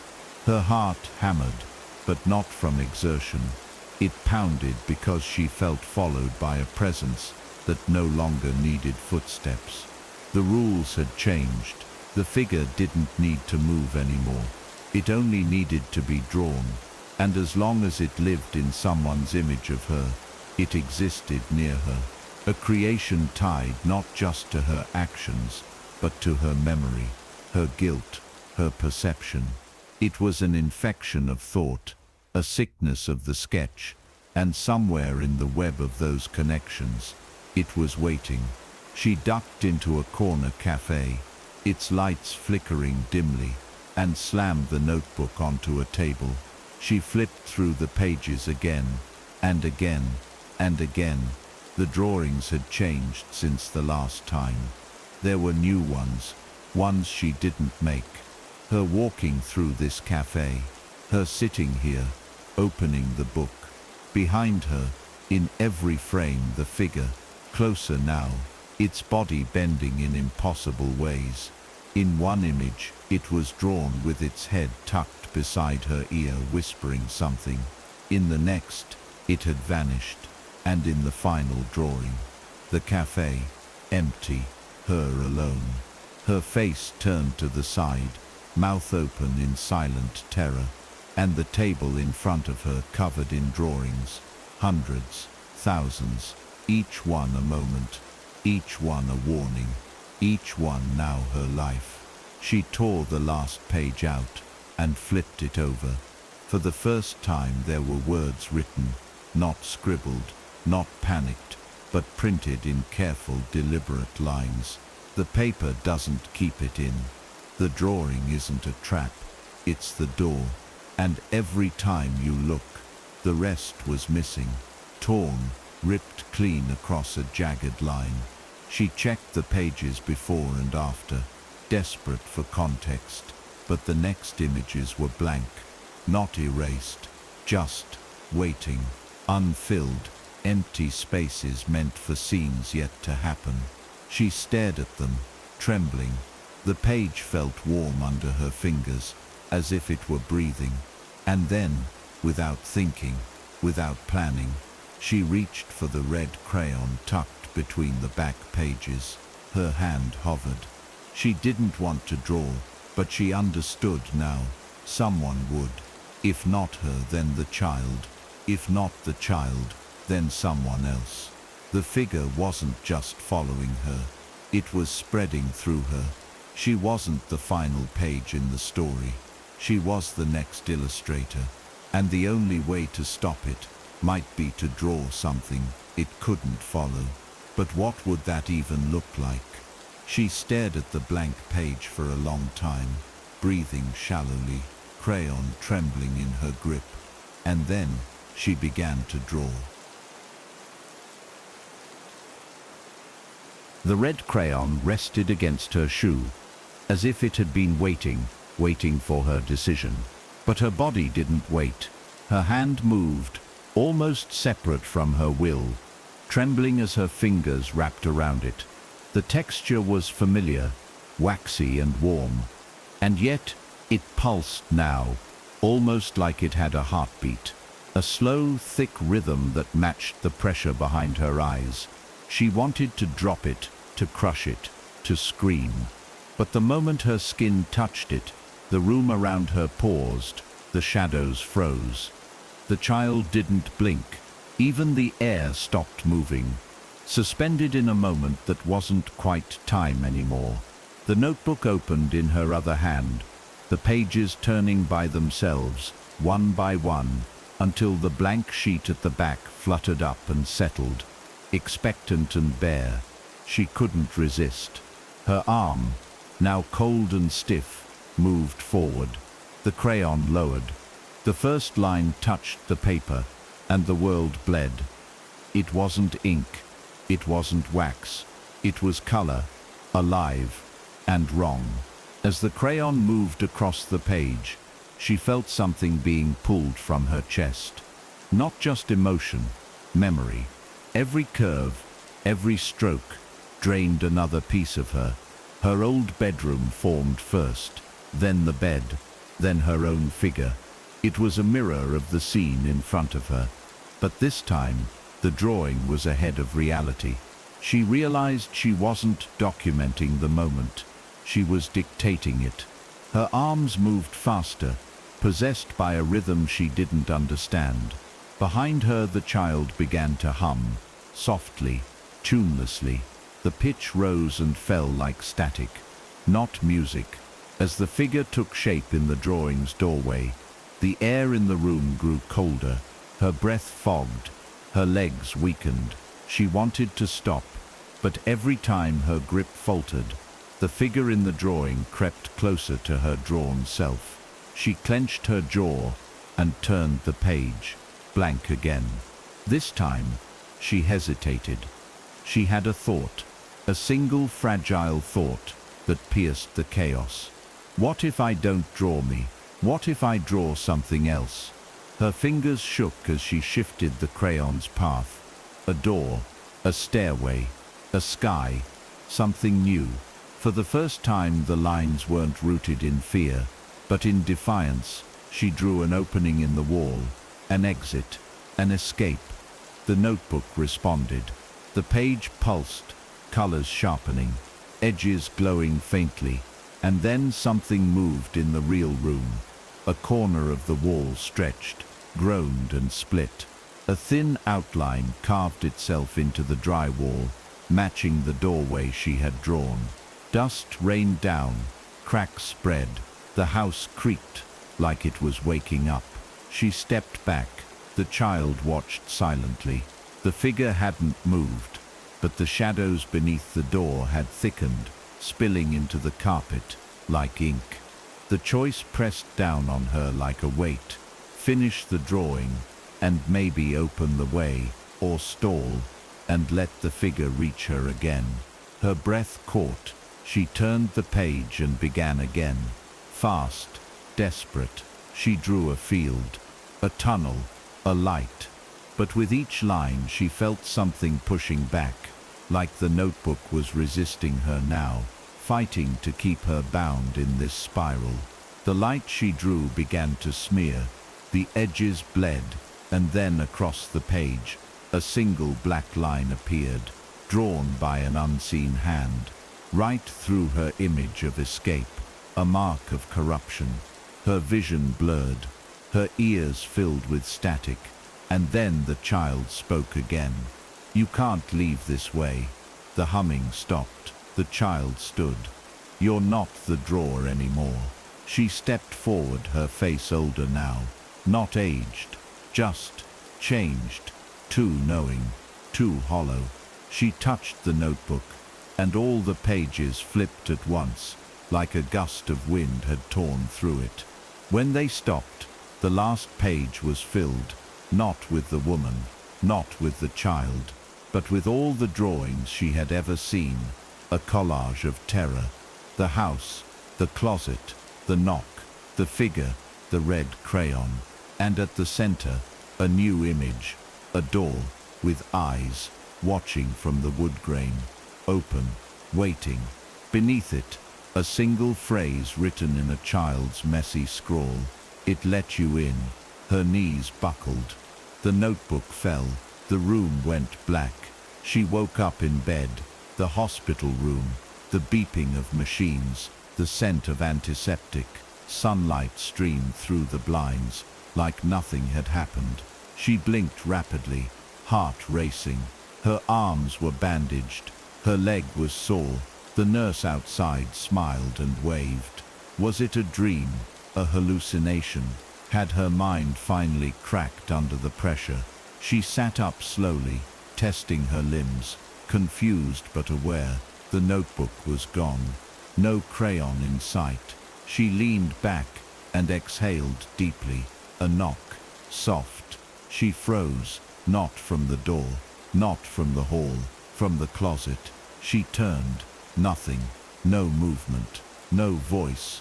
Just silence. And then, sliding gently across the floor, a piece of paper. She leaned forward. Her breath caught in her throat. A child's drawing. Her room. Her bed. And behind her, yes, the figure. But now its face wasn't blank. It wore hers. She didn't move for a long time. The paper sat at the edge of the hospital bed, its edges slightly curled, as if it had been handled too many times before reaching her. Her eyes couldn't leave the drawing. It was like staring into a mirror that didn't reflect the present, but the inevitable. The figure behind the drawn bed, half cloaked in shadow, now wore her face, not the face she saw in mirrors, but the one she saw in dreams, pale, empty-eyed, watching, but not truly seeing.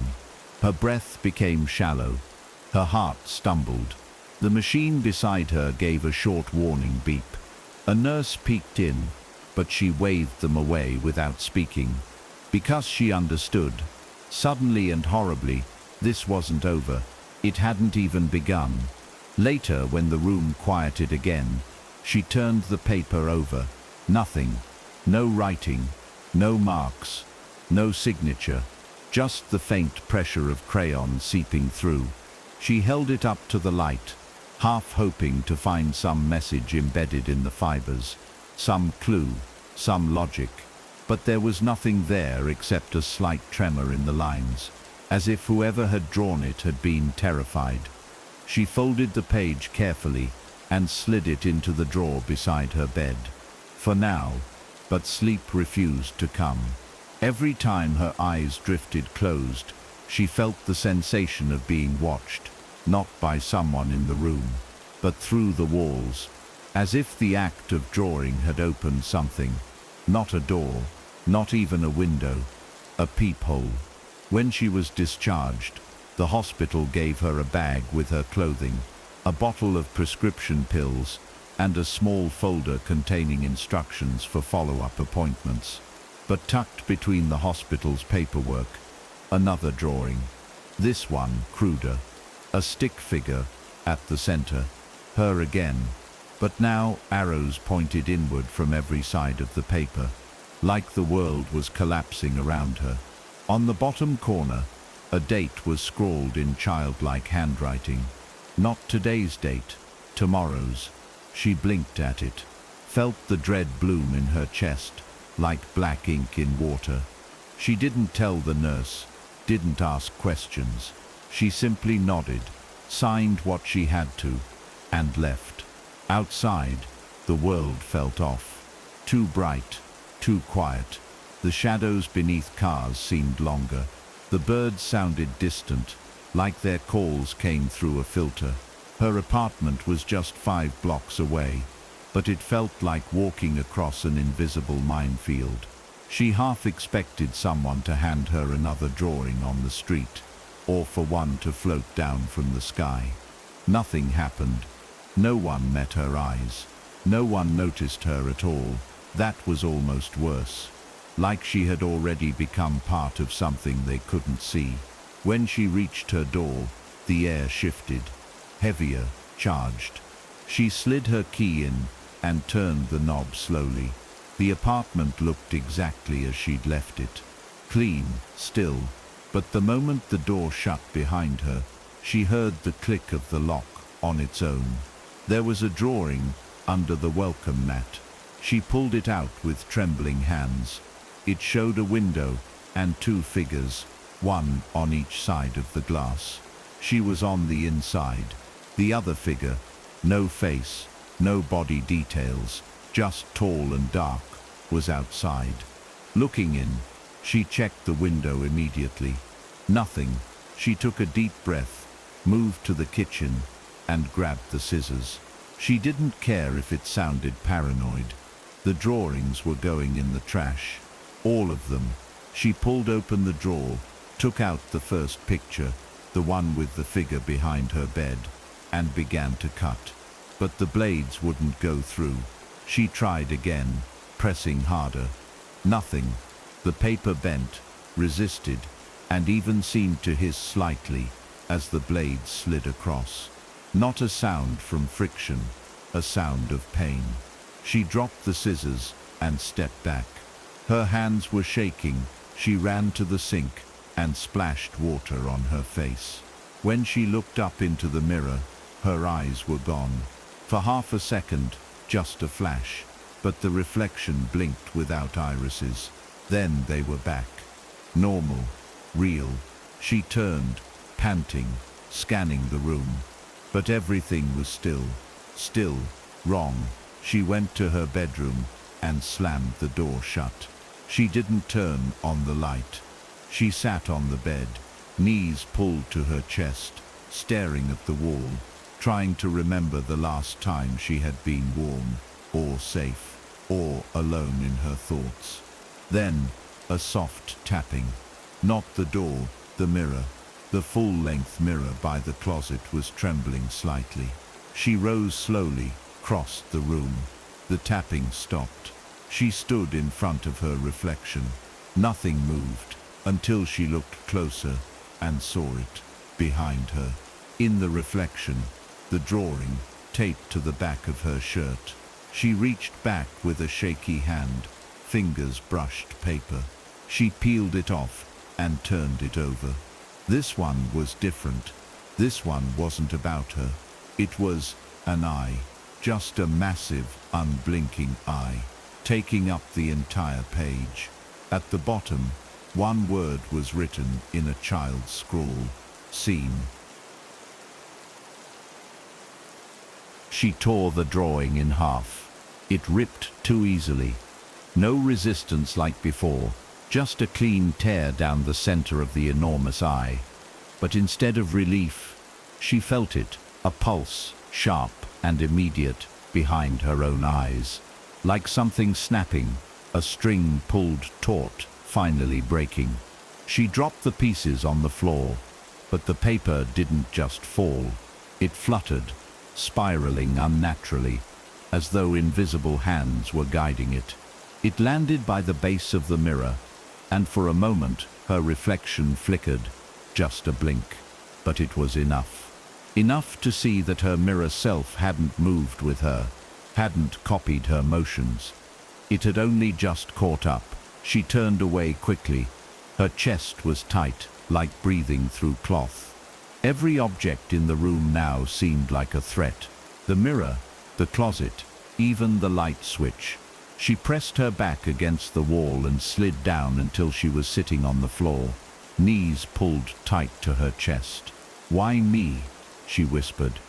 But her voice felt distant in her own ears, thin, as if something was muffling it, not in the room but in reality itself. She thought back to the first knock, the first drawing, that crude image of her bed and the figure behind her. Had that been a warning, a threat, or a script, written in wax and fear played out in real time? Her phone buzzed suddenly, slicing through the silence like a siren. She scrambled to grab it, desperate for human contact, for anything real. A message from a number she didn't recognize. No name, no image, just a text. "Don't look at your reflection for the next hour." Her heart flipped. She stared at the screen, fingers hovering. Then another message came. "It's watching to see if you'll obey." She threw the phone across the bed.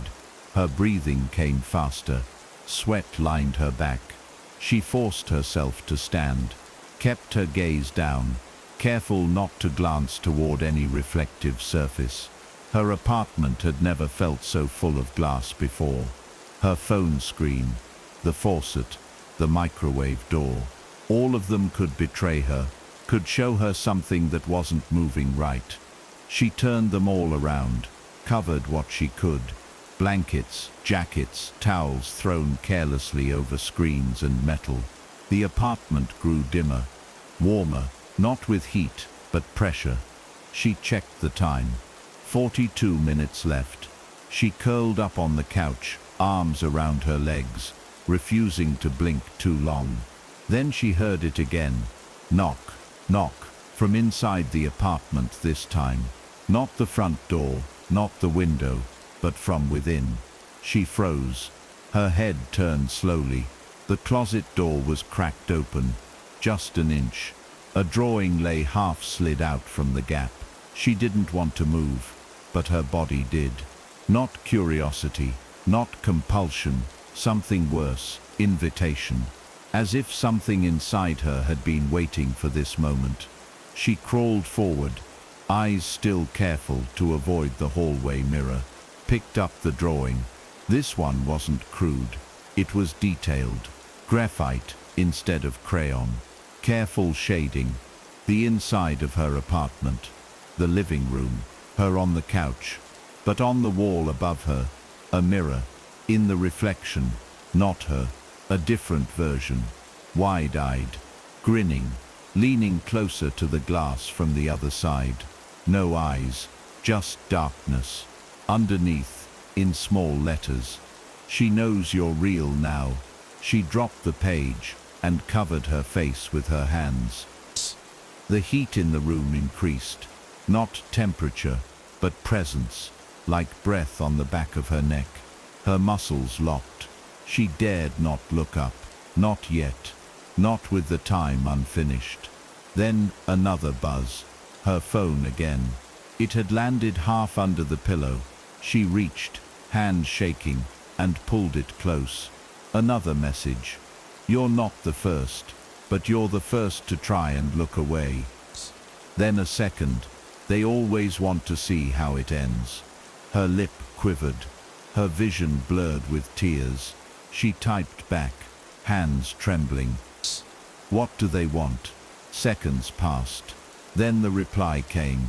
They want to be remembered. A chill ran down her spine. Remembered? She looked at the drawing again. The grinning reflection. She hadn't drawn any of these. Someone else had. Or something. And now they were being seen. Known. Feared. And that was enough to keep them real. The more she looked, the more she saw. The more she feared, the more they grew. This wasn't about haunting. This wasn't about possession. It was about audience, and she had become the main one. The couch felt like it was sinking into the floor. She hadn't moved in minutes. The hour had passed, maybe longer, but she couldn't bring herself to look toward any reflective surface. Not yet. The air still held a strange weight, like an exhale that had never ended. And the silence. It was the kind that watched, the kind that waited. Her phone buzzed once more, softer this time. She turned it over. Another message. It's still hungry. No number, no name, just the sentence. Like the phone had simply known what she needed least to hear. She stood up slowly, knees aching from tension. She walked past the mirror, turning her head away. But something caught her peripheral vision. Movement, not in the reflection, but behind it, like someone passed by on the other side of the glass. The pull was unbearable, like the mirror knew she was resisting, and was starting to toy with her. She reached for a bedsheet, and draped it over the mirror quickly, hands fumbling. As the fabric fell into place, she could have sworn, just before it was covered, the reflection blinked. Not her, the other her. Too slow, too wide. That night, sleep never came. She kept all the lights on, kept her phone close, but the messages stopped. The drawings, however, did not. At some point in the early morning, she found one tucked into her refrigerator door when she reached for water. It showed her sitting at the kitchen table, back turned to the viewer. But outside the window, high in the sky, was that same grinning, wide-eyed face. Larger now, as if it had grown, fed on something. Underneath the picture, A single word was written in thick, childlike block letters. "Look." She dropped the drawing on the floor and backed away. Her breath was shaking, her hands cold. The face was no longer just behind her. It was everywhere she wasn't watching. She taped over every window, threw a towel over her microwave, unplugged the TV. Even the glossy kettle got shoved into a cabinet. But deep down she knew none of it would matter. This wasn't about surfaces. This was about awareness. She was already infected, marked, seen. The more she tried to shut it out, the more it came in, like water seeking cracks in a sinking ship. Around noon, a knock came at the door. Not hard, not urgent, just there. She froze in place. Her mouth went dry. The air stilled. Another knock. Soft, patient, knowing. She didn't move for several minutes. When she finally approached the door, she looked through the peephole, but no one stood there. She opened the door a crack, heart pounding. No one in the hall, nothing on the floor, until she looked up. Above the door frame, wedged between the molding and the wall, was a folded piece of paper. She reached up and tugged it down, unfolded it slowly. This drawing was different. It was her childhood bedroom, drawn in exact detail. The wallpaper, the twin bed, the stuffed animals in the corner. She hadn't seen that room in over 2 decades. At the center of the picture was her younger self, sitting cross-legged on the rug. In front of her, another child, drawn in gray pencil. No face, only a mass of shadow where features should be. The two were holding hands. Her knees buckled slightly. She remembered now, barely, an imaginary friend she had spoken to as a child. Only it hadn't been imaginary, had it? A detail long buried surfaced in her memory. Her mother waking her up in the middle of the night, yelling at her for drawing on the walls. The drawings had been strange, twisted, unnatural for a child, but her mother had cleaned them, painted over them, silenced them. That night, she remembered whispering to someone just before falling asleep, a promise. "I won't forget you." But she had, until now. Her phone buzzed again. She picked it up. The screen read, "You promised." She dropped the phone and ran to the mirror, ripping down the sheet. The reflection stared back. It wasn't her anymore. It was the version from the drawing. Younger, eyes hollow, smile too wide. Behind it, another shape was forming, stretching taller, coming into focus. She stumbled back from the mirror, heart hammering against her ribs. The reflection didn't move with her. It stood perfectly still, watching. The younger version of herself, drawn not with age but with intent, grinned with a mouth that didn't belong on a child's face. And behind it, the shadow rose higher, taller, curling at the edges, like smoke in reverse. It didn't have a body, just the suggestion of one. Arms too long, fingers that never ended. And where its head should have been only a hollow, flickering blur that pulsed when she blinked. It wasn't just in the mirror, it was using it. She turned away, covering the glass with trembling hands, unsure if it was to block the view or steady her own panic.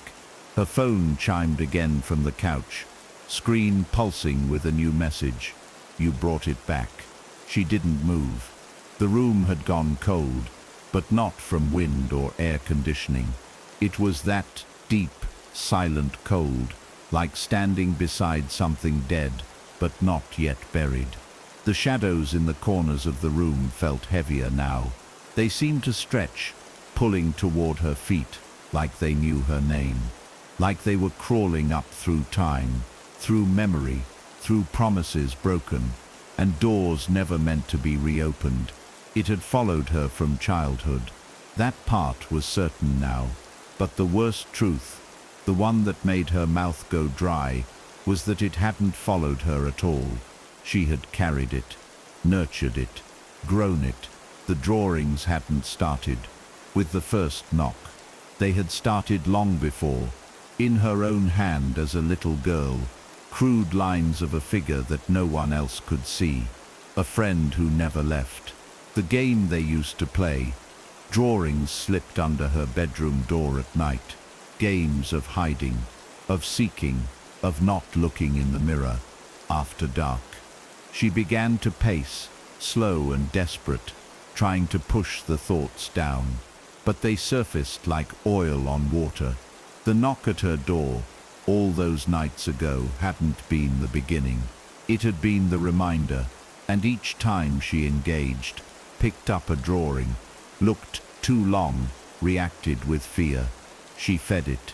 She strengthened the one who watched. It had lived for years in silence, surviving in the attic of her forgotten years. And now it was waking. Another drawing came. She didn't see how it got there, just turned, and it was on the floor. A self-portrait, almost. Her sitting at her kitchen table, pale, sleepless, the apartment around her, warped, melting, the walls drawn in dark charcoal smears, and behind her, at the table's edge, two eyes in the shape of mirrors. Wide, shiny, hollow beneath it, was scrawled, "You let it in when you looked." She wanted to run, to leave, to grab her coat and bolt into the street. But a small voice inside her whispered, "You'd only bring it with you," and that voice wasn't hers. She turned every mirror in her apartment, face down. Every glossy surface was either smashed or covered, but the reflection remained in her mind. She couldn't unsee what she had seen, couldn't erase the face from her memory. And late that night, when her eyes fluttered closed from sheer exhaustion, she felt it again. Not the knock, not the breathing, something worse. She felt her lips move and heard herself whisper, without meaning to, "I remember you." And that was only the beginning. The knocks may have stopped, but the memory lingers, and so does the question, what did she bring back? If you felt the chill, if you saw the signs hidden between the words, then you're already part of the story now. Thank you for watching. If you're drawn to the shadows, if you're fascinated by the unexplained, and if you crave more stories where the past bleeds into the present, you're in the right place. Hit subscribe and turn on notifications, because we're only scratching the surface of these deep, haunting histories. Until next time, don't forget to look behind you.